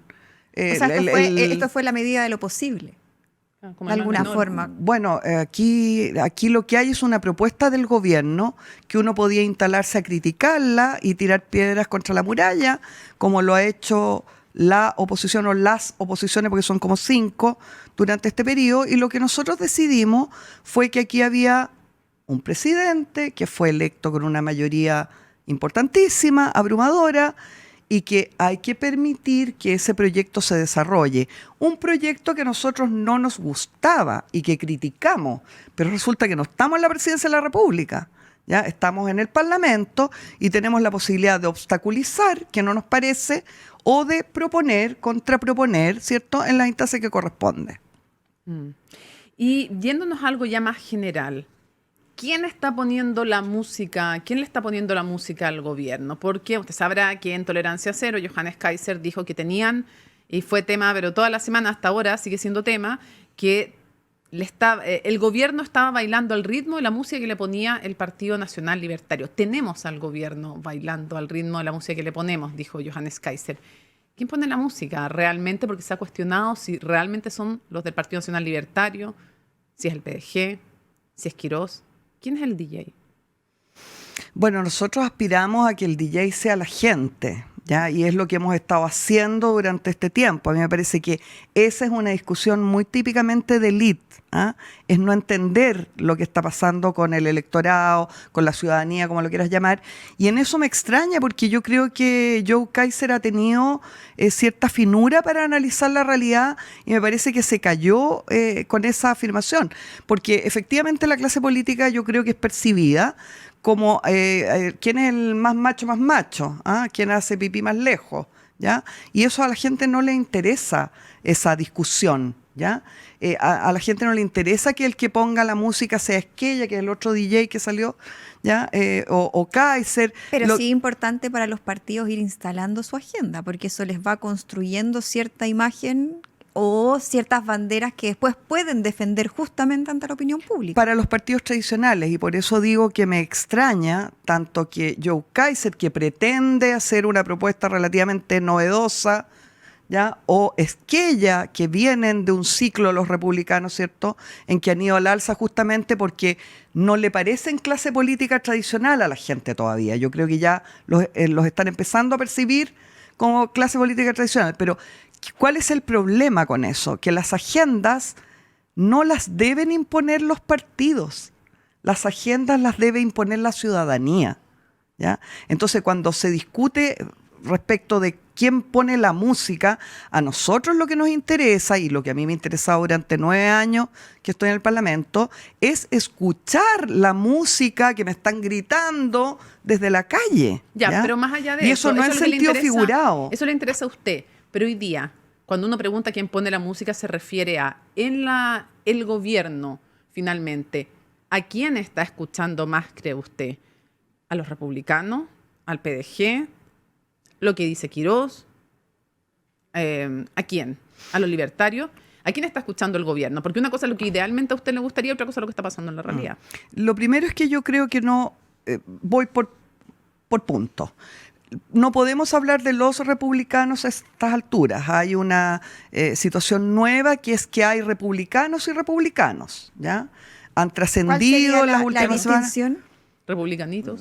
O sea, hay republicanos, es que ella sale pelando ¿Al segundo piso? Al segundo piso, Alejandría Razabal concretamente, ¿cierto? Hace 15 días atrás, ahora sale proponiendo que privaticen Codelco y tiene una respuesta inmediata del gobierno. O sea, pero no hay republicanos más leales versus otros no tanto. ¿O antes de calificarlo, a mí me gustaría hacer la constatación de que hace poco tiempo, hace un mes aproximadamente, que ya no podemos hablar de los republicanos como una unidad. Ya no es monolítico el partido republicano. A mí me parece que han aparecido sectores con cierta claridad, incluso sectores que han vociferado que no están de acuerdo entre sí, ¿ya? Ese es un primer elemento. Luego, el Partido Nacional Libertario yo creo que está en una búsqueda que a mí me parece, estando completamente en desacuerdo con ellos en todo, pero que es una búsqueda un poquito desesperada en el último rato, en que no dan pie con bola, y en eso yo creo que tiene mucho que ver. ¿Y una búsqueda de qué? Una búsqueda de un camino político que los diferencie y a la vez que les haga concentrar poder, que es la política de concentración de poder. Finalmente ese es el objetivo de todo. Pero decía que no da con pie con bola. ¿A qué iba? Que han errado en sus últimas propuestas, me parece, de manera consistente. Me parece que fue un error el proyecto de escuchar los latidos del feto. Supongo que ese es un proyecto además que ellos van a retirar en los próximos días, porque los resultados han sido pésimos, y que también ha significado una discusión interna entre ellos. Toda esta situación a la que se vieron expuestos, ¿cierto?, con esta gente de la cofradía, que son varios de ellos militantes, han pasado por más problemas que éxitos en el último rato. Y en eso yo creo que tiene mucho que ver que Johannes Kaiser, su líder, no está en el Parlamento. Ese fue un error que yo le advertí a Johannes y que creo que les está costando. Por último, usted me decía, el Partido de la Gente y esta idea, ¿cierto? Yo creo que hay una disputa al interior del gobierno respecto de cómo relacionarse con el Partido de la Gente. Creo que hay un sector del gobierno, le diría que encabezado por el ministro Quirós, si usted quiere que dé nombres, ¿ya?, que entiende que ahí hay la necesidad de mantener una relación en la diferencia, con el PDG, con nuestro líder Franco Parisi en particular y con la bancada PDG. Yo le recuerdo que el ministro, en medio de la votación de la semana pasada, fue personalmente a la bancada, sorpresivamente. Bueno, yo creo que ahí hay una impresión. Y hay otro sector que no quiere lo mismo. Que tengo la impresión, Paula, que la comparte el presidente, esta idea de Quirós. ¿Con Quirós está el presidente? Creo yo que está con esta idea de que el PDG hay que tener una relación con el PDG, ¿ya?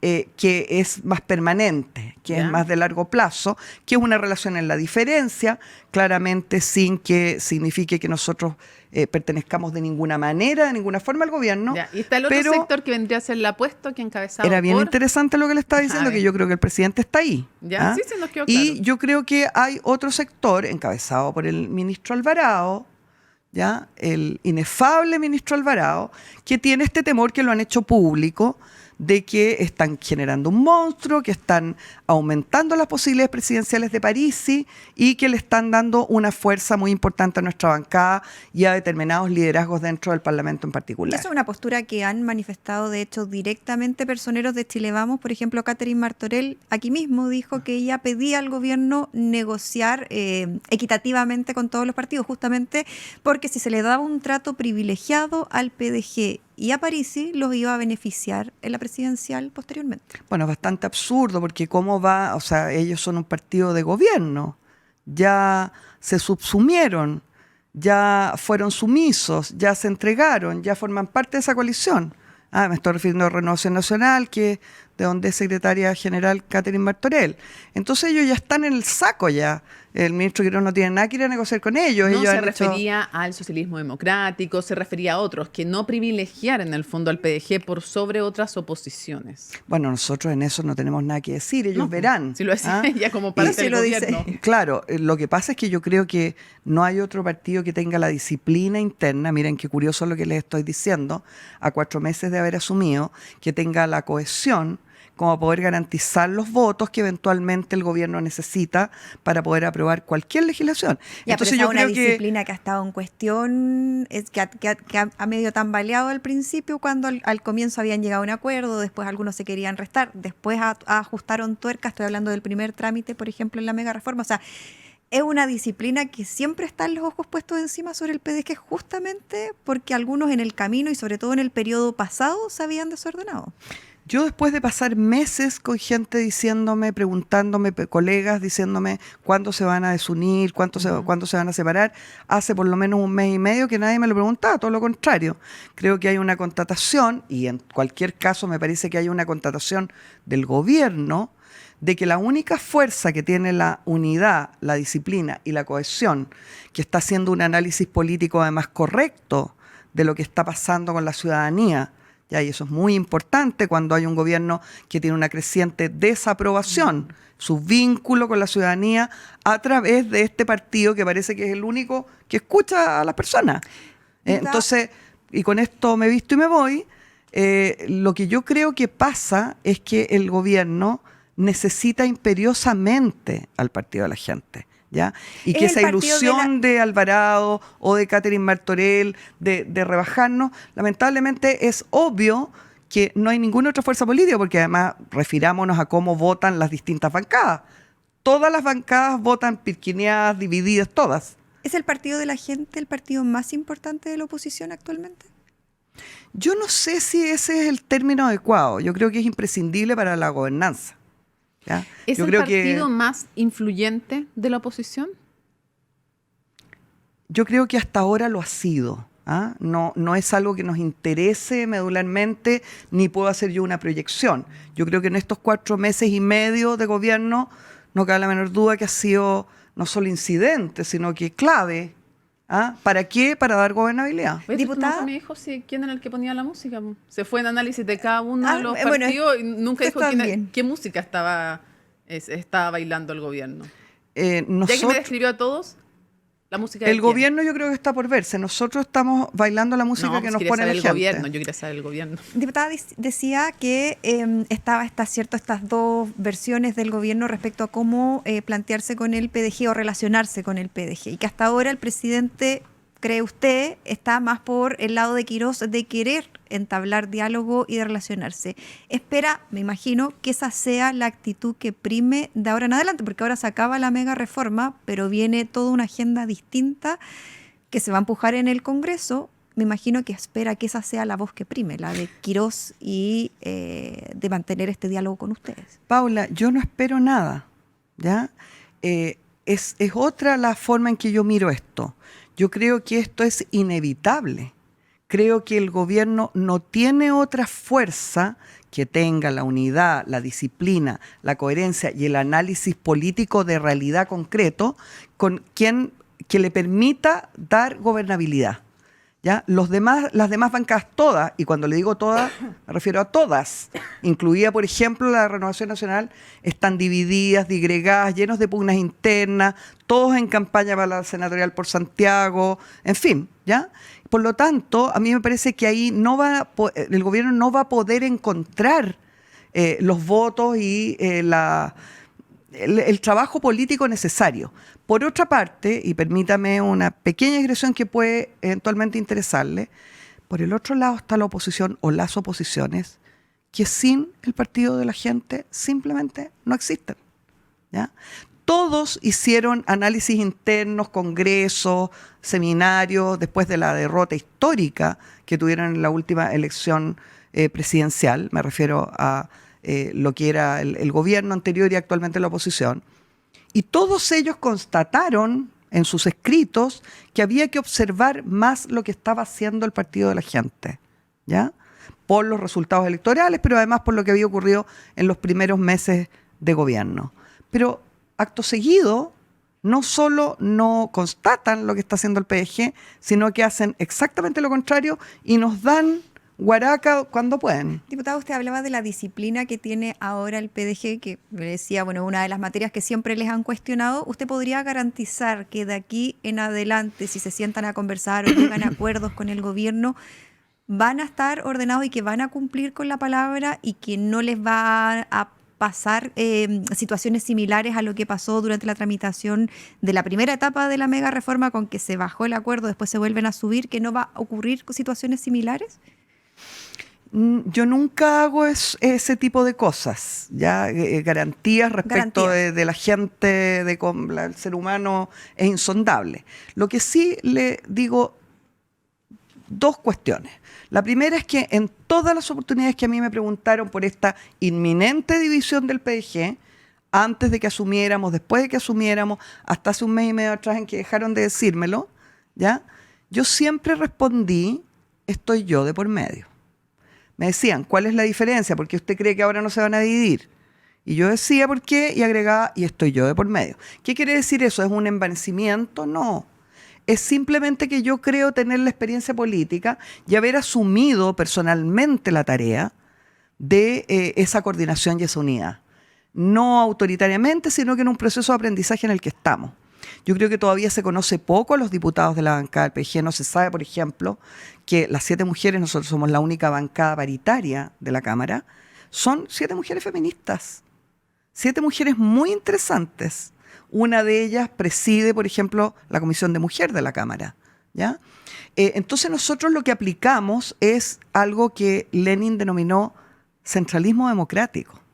Nosotros tenemos un debate que ningún otro partido tiene, un debate interno descarnado, Yo no sé si es el mejor ejemplo citar a Lenin, digamos, para una democracia. Bueno, Te lo digo honestamente. el centralismo democrático, Sí, el centralismo democrático es un concepto de la ciencia social que Sí. le gustará o no le gustará a usted, Mónica, pero es un... Bien cuestionado para también que se- respecto de los que no llegaban al mismo consenso después de ese debate llamado centralismo democrático, Bueno, pero en fin, vamos a El disgregarnos un centralismo poco. democrático es un sistema por el cual hay una deliberación política interna que nosotros hacemos y llegamos a una conclusión a la cual seguimos, incluso los que no estaban de acuerdo con eso, porque consideramos que esa es como la facultad que tiene un partido para poder funcionar orgánicamente. Pamela, Kaiser, a todo esto antes de que pasemos a otros temas, Me acordé del término populismo también, que es tan denostado permanentemente y que Bueno, nosotros... ustedes los califican como un partido populista. Claro, Esa es la-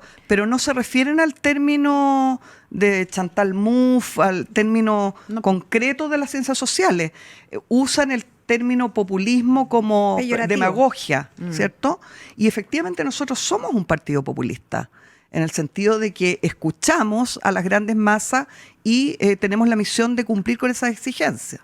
Claro, lo que se Pero le ha mira- cuestionado en oportunidades es que de repente esas demandas ciudadanas no condicen con la situación económica del país, como por ejemplo cuando le cuestionaban el tema de los retiros o defender los retiros previsionales, cuando eso no condecía, ¿cierto?, con la situación fiscal, que iba a ser contraproducente con... cuando era fácil prometer, pero era Claro. difícil cumplirlo, si es que Exacto. estabas en el Según la gobierno. hegemonía.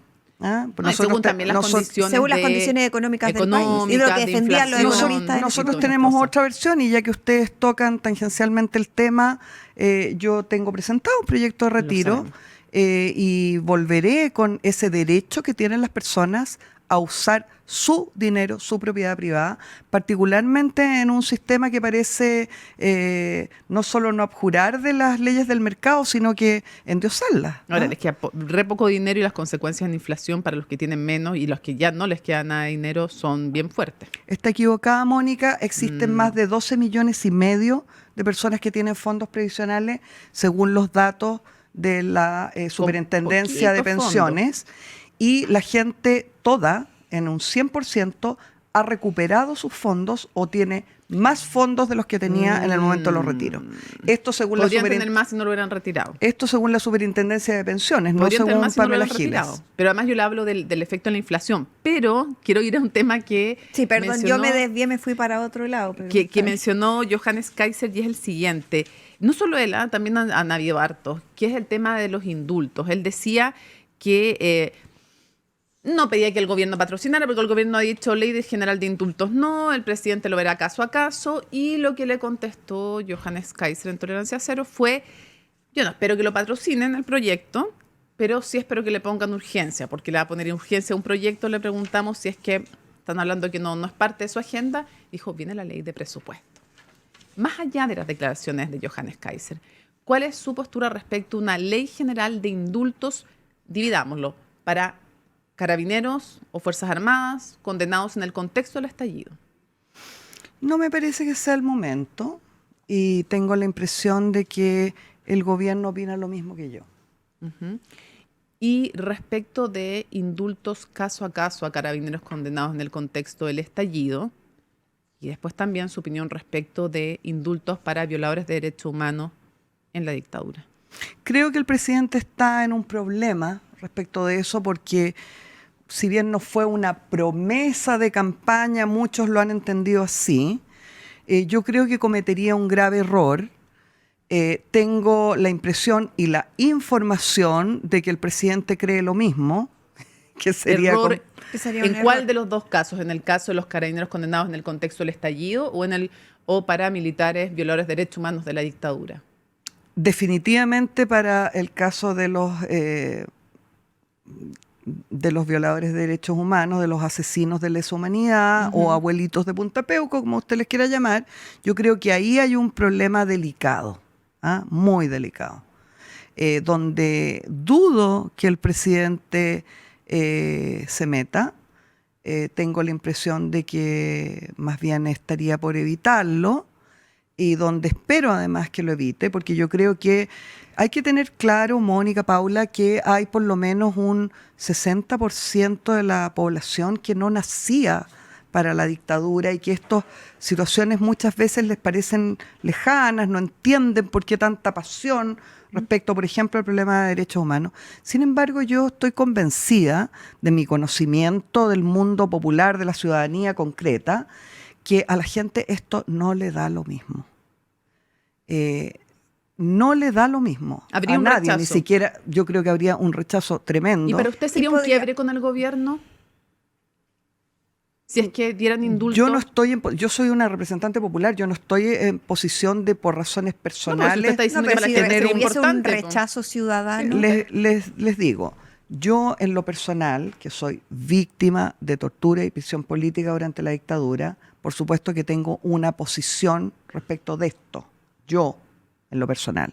Ahora, en mi condición de parlamentaria, yo no estoy en condiciones de romper con el gobierno, por ejemplo, si es que indultara a los señores estos asesinos de lesa humanidad, ¿ya? Porque yo tengo la misión de representar a la ciudadanía en ese contacto, ¿ya? Pero si la ciudadanía Sin embargo, a se mí levantara un rechazo respecto a mí a una me iniciativa de este tipo. Eso sin duda, Paula. Yo creo que esto significaría probablemente una caída abrupta de aprobación a Kast, que yo creo que, a pesar de que las encuestas lo muestran con una baja, con un rechazo importante, creo que ha sido capaz de sostener relativamente bien sus Pero primeros eso 4 llevaría semanas. a un quiebre si se produjera ese escenario de una baja, un descontento ciudadano, una manifestación que está en contra. Claramente ustedes dicen representar la voz de la ciudadanía. ¿Eso generaría un quiebre o un cambio respecto de la forma en que el PDG se relaciona con el gobierno? No.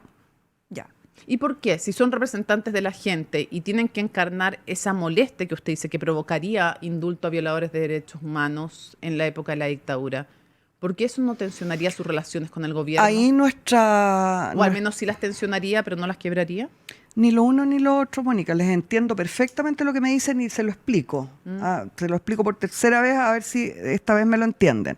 Nuestro rol como No, si parlamentarios no es que no lo ahí... entendamos, Pamela, es que la explicación parece faltarle una línea de explicación que a lo mejor nos puede entregar, o hace ruido con la misma explicación de soy representante de la gente y esa gente le daría una molestia y generaría mucho rechazo. Me da la oportunidad de Sí. hacer un tercer intento, a ver si ahora Dele. lo puedo explicar mejor. Nosotros, en tanto parlamentarios, lo que nos correspondería en ese caso es algo muy claro, que es votar en contra de un indulto si es que se presentara Como ley, como pero- materia legislativa, y rechazarlo políticamente. A mí, por lo menos, me ocurriría eso, si es que el presidente decide hacerlo. Pero nosotros juramos respetar la Constitución y la ley, y yo juré en serio, y estoy segura que todos los parlamentarios del PDG juraron en serio, no en broma. Y aquí existe un presidente de la República que tiene una facultad. Hay Una diferencia. facultad que a mí me parece anómala, extemporánea, pero la tiene. Ya. Y yo soy respetuosa de la Constitución y de la ley. No obstante, puedo tener una pésima opinión. De hecho, lo estoy declarando ex ante, que me parecería un grave error político. Perfecto, ya se entendió. Pero y respecto de los carabineros condenados en el contexto del estallido o militares condenados en contexto del estallido, ¿qué cree que debiera hacer el gobierno y cuál sería la postura suya? A mí me parece complejo que el gobierno altere lo que son decisiones de los tribunales de justicia. Me parece que eso puede ser también muy complicado para acá, particularmente en este momento. Diputada, tú decía que esto no condicionaría la relación, explicó claro por qué, nos quedó claro esa postura. ¿Hay alguna iniciativa, alguna línea roja que tenga el PDG como partido respecto de que podría generar un cambio en cómo se relacionan con el gobierno? Nosotros tenemos que cumplir con la Constitución y la ley, esa es una línea rojísima, ¿ya? Y así lo haremos. Nosotros tenemos que representar las demandas que nuestra gente nos pide. Nosotros tenemos que proteger, y esto es bien importante porque creo que tiene que ver con este segundo tiempo del gobierno que se está iniciando. Nosotros tenemos que proteger a la gente de la pobreza, el desempleo y el ningún crecimiento que probablemente va a haber en los próximos meses. Y eso es algo que yo creo que va a volver más ríspida, más compleja la relación con el gobierno en el próximo periodo. Antes que pasemos a otro tema, se me quedó una cosa. Me acordé que ayer Rodolfo Carter, el senador, dijo que había que apurar el tema de los indultos, no de dictadura, sino que en el contexto del estallido. Le pidió al presidente que apurara ese tema. Bueno, ahí tiene que ver también eso con lo que hablábamos de que hay varios sectores en republicanos que cada vez se están mostrando más claramente. Yo creo que están en una verdadera lucha con Esquella por quién hace la declaración más pelotuda. ¿Quién? Carter, Esquella y otros, ¿ya? O sea, cuando, por ejemplo, el diputado Romero, a quien respeto, hace una intervención en la Cámara hablando de humanoides, a mí me parece que hay ahí como unas tensiones internas que están apareciendo a través de estas declaraciones un poquito exacerbadas. O sea, un error, sé que no soy la mejor persona para hablar de declaraciones exacerbadas. Lo dijo usted misma, así que, pero le parece un error que Carter o cualquiera o Kaiser le pida apurar este tema al presidente. Claro, porque yo creo que lo ponen en un problema. Sí. Como me parece que es gravísimo proponer hoy día privatizar Codelco. O sea, ¿qué hay en esa cabecita? Me pregunto yo. Sería un error que el gobierno acogiera cualquiera de estas iniciativas de la denominada batalla cultural. Lo mencionó, me imagino que lo ve como un todo o lo disgregarían ciertas iniciativas que por ningún motivo tendría que dar en esa pelea que tienen los republicanos o los libertarios, como por ejemplo, lo ejemplifico, el tema del el proyecto de ley de los latidos del feto. Ahora está el tema de lo de Codelco. El misotrol. También el proyecto hay varias iniciativas en esa línea que se llaman del corte valórico de la denominada batalla cultural, pero más desde la mirada valórica. ¿Sería un error que el gobierno recoja cualquiera de estas iniciativas que se involucre en esto? ¿Sería traicionar lo que dijeron en campaña? Creo que nuevamente le respondo que tengo la impresión y la información de que el gobierno no va a recoger ninguna de esas iniciativas, y quiero explicarle por qué. Yo creo que los cerebros más lúcidos del gobierno han entendido y han de alguna manera asentado la convicción de que están dando la batalla cultural a través de medios un poquito más sofisticados. Le pongo un ejemplo. Económico. La megareforma, por ejemplo. Bueno, claro, que más o menos, porque también la megareforma tiene una parte que nos lleva, no sé, pues al thatcherismo, como bien ochentera, digamos. Tiene poco que ver, y yo creo que tampoco se han medido bien sus resultados. Yo creo que es una megareforma que va a envejecer mal. Ya, pero ¿cuál es la batalla cultural que usted dice que está dando hoy día el gobierno? Bueno, yo creo que por una parte, efectivamente, lo que tiene que ver con la megareforma en el sentido de que están instaurando un sistema, la visión del gremialismo, ¿cierto? La están instaurando, yo diría hasta ahora con eficiencia. Pero más batalla cultural es, por ejemplo, el rol de la primera dama, el rol de esta pareja que hay que decir que a la gente le gusta esta pareja estable, conservadora, donde no aparecen pololas que van cambiando, ¿ya? Que tienen aparentemente además una aproximación por un lado bastante desequilibrada. O sea, esto de Pía Adriasola sirviendo la comida en el casino, ¿por qué no la sirve él, digamos? ¿Ah? Si lo que quiere es por qué la mujer la mandan a hacer. Pero sin embargo hay de fondo, yo creo, una equivalencia entre ellos. Hay la impresión de que esta primera dama no solo sirve en el casino o se hace la amorosa cuando sirve en el casino, pero que es una abogada que tiene una participación política y probablemente un futuro político importante. Y yo creo que eso, por ejemplo, un elemento de muchos, es batalla cultural. Diputada, quiero hacer alusión porque antes de pasar a los otros temas, quiero detenerme en algo que dijiste respecto a la mega reforma. Yo creo que va a envejecer mal. ¿Envejecer mal en qué sentido? A que no va a producir crecimiento, no va a producir una baja importante del desempleo. ¿Y por qué como PDG entonces apoyar una reforma que creen que va a envejecer mal? Porque no queda otra posibilidad. Esa reforma iba a ser aprobada, el gobierno tenía los votos, esto lo hemos explicado una y mil veces. Pero que nosotros teníamos ustedes en la Cámara no los tenían. No, pues sí los tenían. Pero si ustedes hubiesen levantado una ofensiva más fuerte, quizás hubiesen restado, persuadido Es a que otras no nos fuerzas a interesaba hacer eso. No nos interesaba hacer eso. Lo que nos interesaba era que, como el gobierno tenía los votos, mire, yo conozco al ministro Quirós probablemente mejor que ningún otro político y ningún otro periodista en este país. Sé cómo funciona el ministro Quirós, lo conozco bien.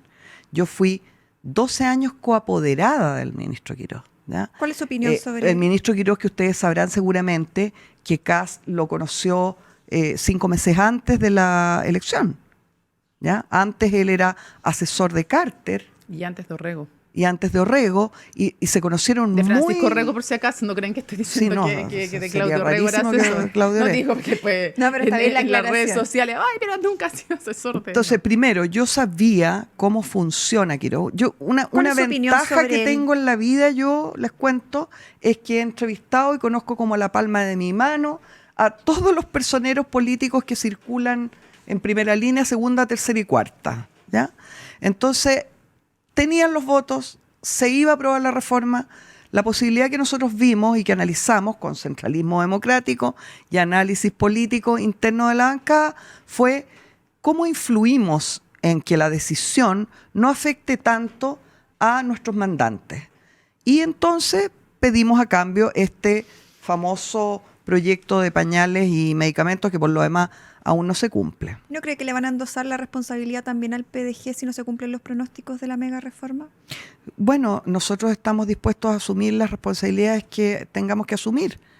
Si un político tiene que asumir las responsabilidades de todo lo que hace. Y en todas las decisiones, o en la mayoría de las decisiones, hay riesgos importantes. Usted dijo que esta mega reforma va a envejecer mal, ¿cierto? Esa es su opinión, su convicción, a Sí. lo menos. ¿Qué significa o qué consecuencias políticas tiene que envejezca mal? Usted dice que no va a tener el crecimiento ni va a generar el empleo esperado. ¿Qué consecuencia política va a tener para este gobierno y para el oficialismo ese pronóstico si se cumple? Estamos hablando en serio. ¿Después de cuántos minutos llevamos de entrevista? Estamos todo el rato Eso va hablando a en serio. significar, Mónica, efectivamente, que nosotros vamos a garantizarle gobernabilidad al gobierno durante la primera etapa, que luego el gobierno le va a ir mal, ¿ya? En estos planos y probablemente en otros también, y que a esas alturas nos vamos a ir acercando a la elección municipal. Y después viene una elección presidencial. ¿Y hasta cuándo el Y la- PDG le pero- puede dar gobernabilidad al gobierno? Nosotros vamos a permitir que el gobierno haga su juego, porque el gobierno ganó democráticamente y aunque a nosotros no nos guste una posición, otra, nada del gobierno, están legítimamente instalados. Y si ustedes recuerdan, uno cuando está muy mal, niños no lo hagan, se cita a sí misma, voy a hacerlos muy mal educados, ustedes no lo hagan nunca, ¿ya? Yo dije, si este gobierno intenta actuar por decreto o cualquier sistema antidemocrático, yo lo voy a hacer la vía cuadrito. Bueno, la verdad es que este gobierno, ¿Cuándo le va a empezar a hacer la vida cuadrito al gobierno? cuando actúen fuera de la democracia, pero lo que le digo es que este gobierno ha actuado en los marcos de la democracia Pero usted- y de la legitimidad que le da la enorme votación que tuvo Kast. Pero no a mí completó el me podrá pronóstico. cargar, pero para eso va a estar la próxima elección presidencial, donde yo intentaré que mi candidato llegue a la Pero presidencia. no terminó el pronóstico, porque usted dijo, va a venir una elección parlamentaria, no, perdón, municipal. Hay tanta elección que antes estuvimos como en fatiga electoral. Usted dijo, va a venir una elección municipal, le va a empezar a ir mal al gobierno, viene esta elección municipal y después la presidencial. ¿Y la conclusión suya va a ser qué? ¿Qué va a pasar en esas elecciones? Yo espero, y para eso estamos trabajando, que Parisi sea presidente el 2030, en una elección que es en noviembre del 2029, ¿Y en la municipal qué cree y que que va a yo pasar? sea ministra de... No. ¿De qué le gustaría ser ministra? Me encantaría ser ministra, pero yo prefiero... A mí me gusta el Parlamento. Usted está pensando en una senatorial, ¿o no? Es que ya no le queda otro periodo Por de eso. reelección. Es que les en la juro Cámara. que cambiaría cualquier cosa porque hubiera otro periodo, porque Ya, a mí en pero no realidad hay. lo que me Entonces, gusta es la como no Cámara. como no puede Pero ir no de nuevo puedes. a ser diputada, ¿está pensando en una senatorial? El Senado es tremendamente fome, Mónica. Aunque sea Y yo fome. me conozco a mí misma, entonces es demasiado fome. ¿Ya? O sea, es casi imbancablemente fome, están todos muertos y nadie les ha avisado. ¿Ya? Entonces, a mí me gustaría también, por ejemplo, ser ministra del Interior. Mira, ya, pues. Vamos a otra cosa, porque antes tienen que solucionar algunos de los problemas que tiene el PDG. Y lo primero que queremos preguntarle es, a ver, hay dos temas, básicamente. Uno que tiene que ver con CERVEL y otro que tiene que ver vía CERVEL ya con el Ministerio Público. Está a punto de presentar una denuncia el CERVEL al Ministerio Público. Entonces le pregunto, primero respecto de los balances, con 3 balances en el fondo rechazados, la apuesta obviamente me imagino que es que no se los rechacen, pero con 3 balances rechazados se cae en causal de disolución, para que la gente entienda por qué es relevante lo que le estamos preguntando. ¿Cree usted que va a terminar siendo disuelto el PDG? Y si eso pasa, ¿qué consecuencias políticas va a haber? Bueno, yo espero que no sea disuelto, por supuesto. No tengo ninguna idea de lo que usted me está preguntando. Yo no estoy metida en nada de lo que tiene que ver con el partido. Esto está en manos de personas que supongo competentes y ellos tendrán que ocuparse de ese asunto. Ya, o sea, no sabe de quién es la responsabilidad de la situación actual que estén al borde o con la posibilidad de ser disuelto. No, conozco por supuesto la información que ha entregado el partido, ¿ya? Nosotros no estamos metidos en esto, para decirle la verdad, este es un asunto bastante antiguo, el tema de que no sean, porque hay que explicar una cuestión larga y latera que estas presentaciones ante el CERVEL tienen que ser aprobadas sucesivamente. Entonces, como no está aprobada la 2023, no se pueden aprobar las siguientes. Ahora, en definitiva, ¿qué es lo que pasa con esto? Es algo que tiene un proceso administrativo que tendrán que verlo unas personas que definitivamente no soy yo. ¿Ya? Pero igual no es grave, no hay una responsabilidad política en el líder máximo de este partido, Franco Parisi, en ser líder de un partido que tiene sistemáticamente problemas de rendición de cuentas y que ahora, eso sí hay una responsabilidad penal individual en la segunda parte de la pregunta, pero que no sabemos al final a quiénes va a tocar, porque la querella se supone contra Luis Moreno, pero sigue siendo todo esto mientras asesor de una diputada del PDG.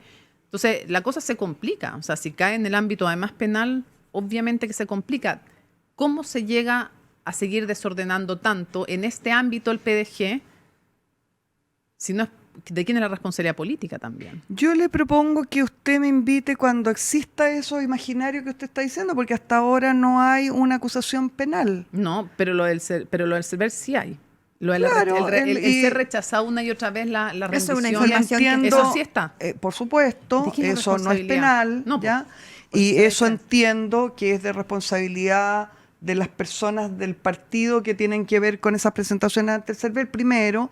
Y en segundo lugar, entiendo que hay otros 20 partidos o 14 partidos de 20, creo que es la cifra, que tienen también problemas con estas presentaciones ante el CERVEL. ¿Y cuánto le afecta Y o más no? bien a mí lo que me llama la atención, ¿ya? Y lo que les quería decir es que si bien yo no estoy informada y por lo tanto no puedo afirmarle nada respecto a eso, salvo que entiendo que no hay un problema penal hasta el minuto, es que claro, es evidente que cuando tú tienes un candidato, un líder, ya como Franco Parisi, que tiene serias posibilidades de ser presidente de la República el 2029, ya es evidente que empiezan a reflotar este tipo de cuestiones ¿Es una que especie de afectan. persecución?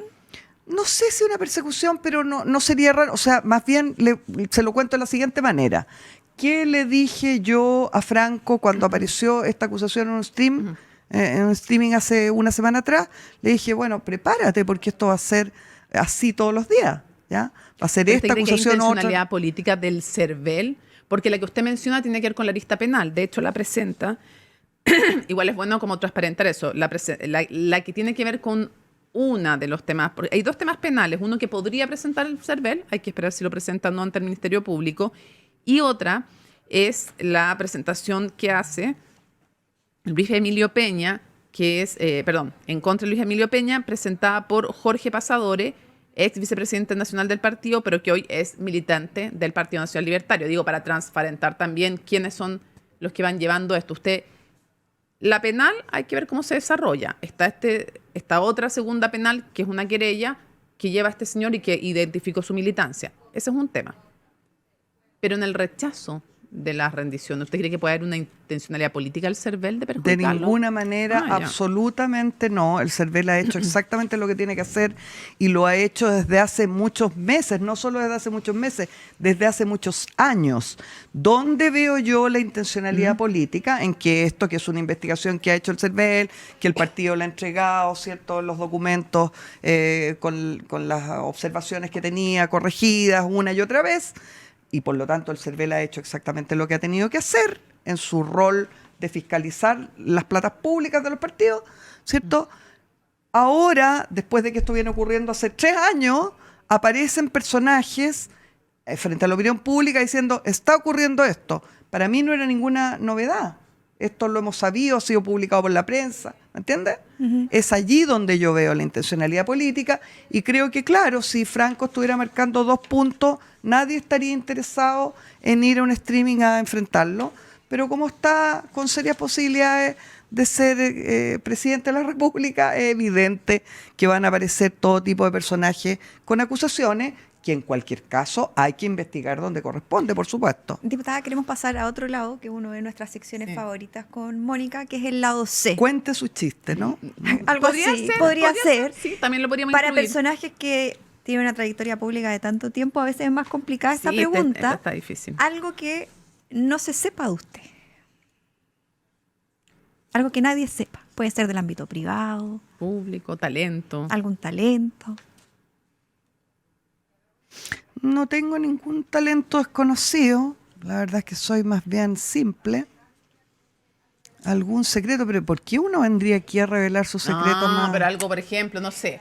Puede Le cuento, ser por algo. ejemplo, José Miguel Insulza nos contó cómo había sido su romance con Carmen Hertz y por qué habían terminado. Por ejemplo, Mario Desbordes nos contó. Oh, qué interesante. Bueno, Todos pero si queremos esto es saber. algo simpático, si esto no es de la alta política, no, No estamos en la es- sección de alta No, política. pero yo feliz, pero algo entretenido. Pero, por porque ejemplo, me- Mario me- Desbordes nos contó me da que como tenía- no quiero saber ese romance. Bueno, Qué miedo. bueno, Por eso en le fin. preguntamos a usted si tiene algo. No sé, Mario Desbordes nos contó, por ejemplo, que él tenía un diagnóstico de espectro autista, cosa que nadie sabía y que a él lo había hecho empatizar para distintas políticas públicas. Es otra cosa. Cada uno cuenta lo que quiere, básicamente, acá. Nadie Si tiene está algún condicionado a talento, si algo. tiene algún talento, pero, tiene algo. pero ayúdenme un poco, como que les podría contar. Como un sé, talento alguna oculto, no sé, habilidad. es buena para cocinar, baila gusta salsa, bailar. qué sé yo. Le gusta cantar. Alguna cosa, ¿no? Nada. Es fan de algo. Algún cantante que le guste. No le gusta nada. Pero es que además no, esto es algo que uno no tiene que hacer. ¿Por qué? De la que me no hubiera esperado yo que nos dijera esto es de ella, te lo digo. No sé tú, pero yo estoy asombrada. Eso ya puede ser un lado C, reticencia a contar un lado C. Va a ser una nueva sección. Pero es que no se me ocurre. ¿En Ayúdenme serio? un poco, como que. ¿No canta? No, ni bailo, no canto. ¿No? No. Ya, pues vamos al siguiente. Al ¿Tiene algún siguiente. apodo que nadie Abuela, conozca? Abuela. Sí, porque nadie conozca. pues, Algo, si la alguna de gracia la es- infancia, alguno que le Cuando haya puesto chica, la ¿cómo le familia. decían? ¿Pamela nomás? Este va a ser el lado C más fracasado de la historia. Sí. Ok, algo que le dé Pero es que me vergüenza. deberían haber dicho antes. No, para pues si la pensar. gracia es que sea auténtico, porque no lo piense, que no lo maquetee. ¿Algo que le da vergüenza? Muchas Como cosas. plancha. ¿En serio?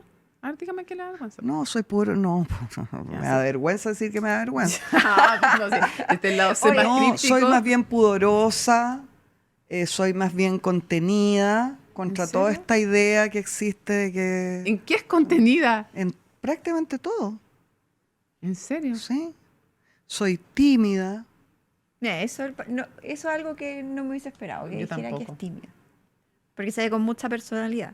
Pero, por ejemplo, llega a una reunión y como que le da plancha. Si no conoce a nadie. Me da nervio hablar En público. público. Pero en lo social. Un ¿Hay poco algo- de pánico escénico. No, ¿En serio? No. Ahora estoy... Ahora hay- está con pánico escénico. ¿Hay algo que le atribuyan o que piense, que la gente piense que usted ha hecho, pero que en verdad no tiene nada que ver? Como por ejemplo, Ricardo Lagos Weber nos contaba que las personas pensaban que su familia eran dueños del Transantiago. Como que le También que atribuyan una algo. polola dijo en la juventud, me atribuyó que le había pedido pololeo y no estábamos ni cerca, por ejemplo. Como que le atribuyan cosas que nada que ver con Es usted. que sería muy sería último que yo atribuyera eso a las cosas que estoy pensando, porque yo soy una provocadora, junto con ser tímida contradictoriamente Sí, eso es muy y con correcto. tener pánico escénico. Yo hago cosas que las hago a propósito, entonces no me podría quejar de esas cosas, porque voy a Mesa Central por primera vez y digo en un momento una cuña que es interpretada como yo no he sido nunca de izquierda, cosa que yo sí lo nunca dijo dije. así, sí lo dijo, ¿Ya? yo estaba escuchándolo. Ok, bueno, por Nunca he ejemplo, dicho que soy de izquierda. Bueno, después se viralizaron unos eso videos yo lo anti. provoco, ¿ya? Entonces sería el colmo quejarme De de que se lo han eso. atribuido. ¿Ya? Ya. O sea, yo provoco el efecto que yo ¿Qué quiere? maquino, busca, que usted busca. El que maquino busca. que va a producir. O sea, yo necesito que esa entrevista se viralice. ¿Ya? ¿Me entiendes? Entonces, Capaz que ahora no nos quiere decir nada el lado C para que se viralice esto, para que nos haga fracasar el lado C y se viralice que nos hizo fracasar el lado C.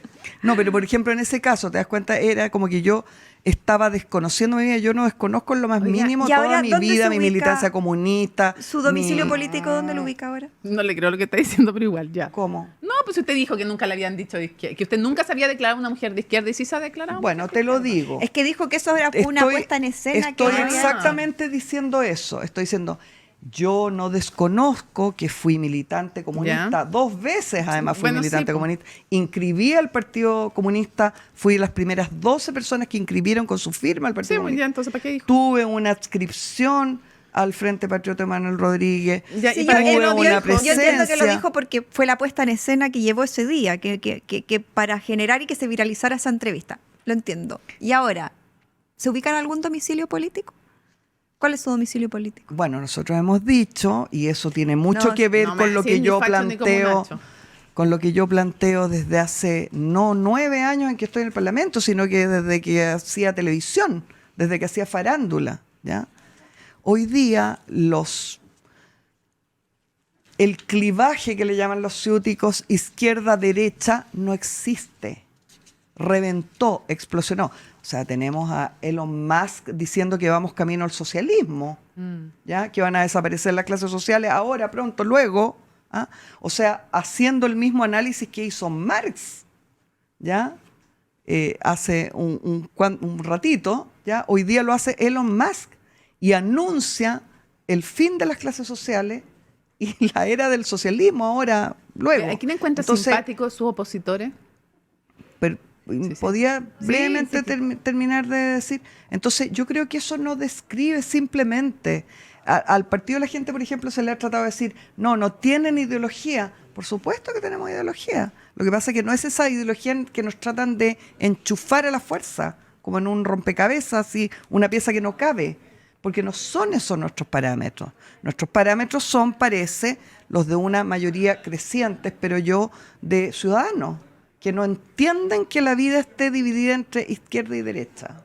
Ya, y para ir cerrando, alguien que le cae muy bien de los opositores, que nos sorprenderíamos con eso, de alguien que es amiga que nos sorprendería, de alguien de izquierda, de las izquierdas actuales, o no le cae nadie bien. Es que yo soy más bien cultivadora de enemigos, no, Sí, pues. no de amigos. No me interesa mucho a mí la amistad ni la... ¿No? No es algo que me atraiga. A mí me entretiene más la diferencia. Eso me excita. ¿Y hay algo que se arrepienta? Muchas cosas. ¿Alguna que quiera compartir? No, son cosas que tienen que ver sobre todo con la vida privada. Diputada, muchas gracias por estar aquí con nosotras en este Muchas nuevo gracias. capítulo de Cómo te lo explico. Y Muchas con gracias a esto, ustedes. Nos despedimos, pero los queremos dejar con una información de uno de nuestros nuevos auspiciadores, la Universidad Andrés Bello. Corre video y nos vemos la próxima semana.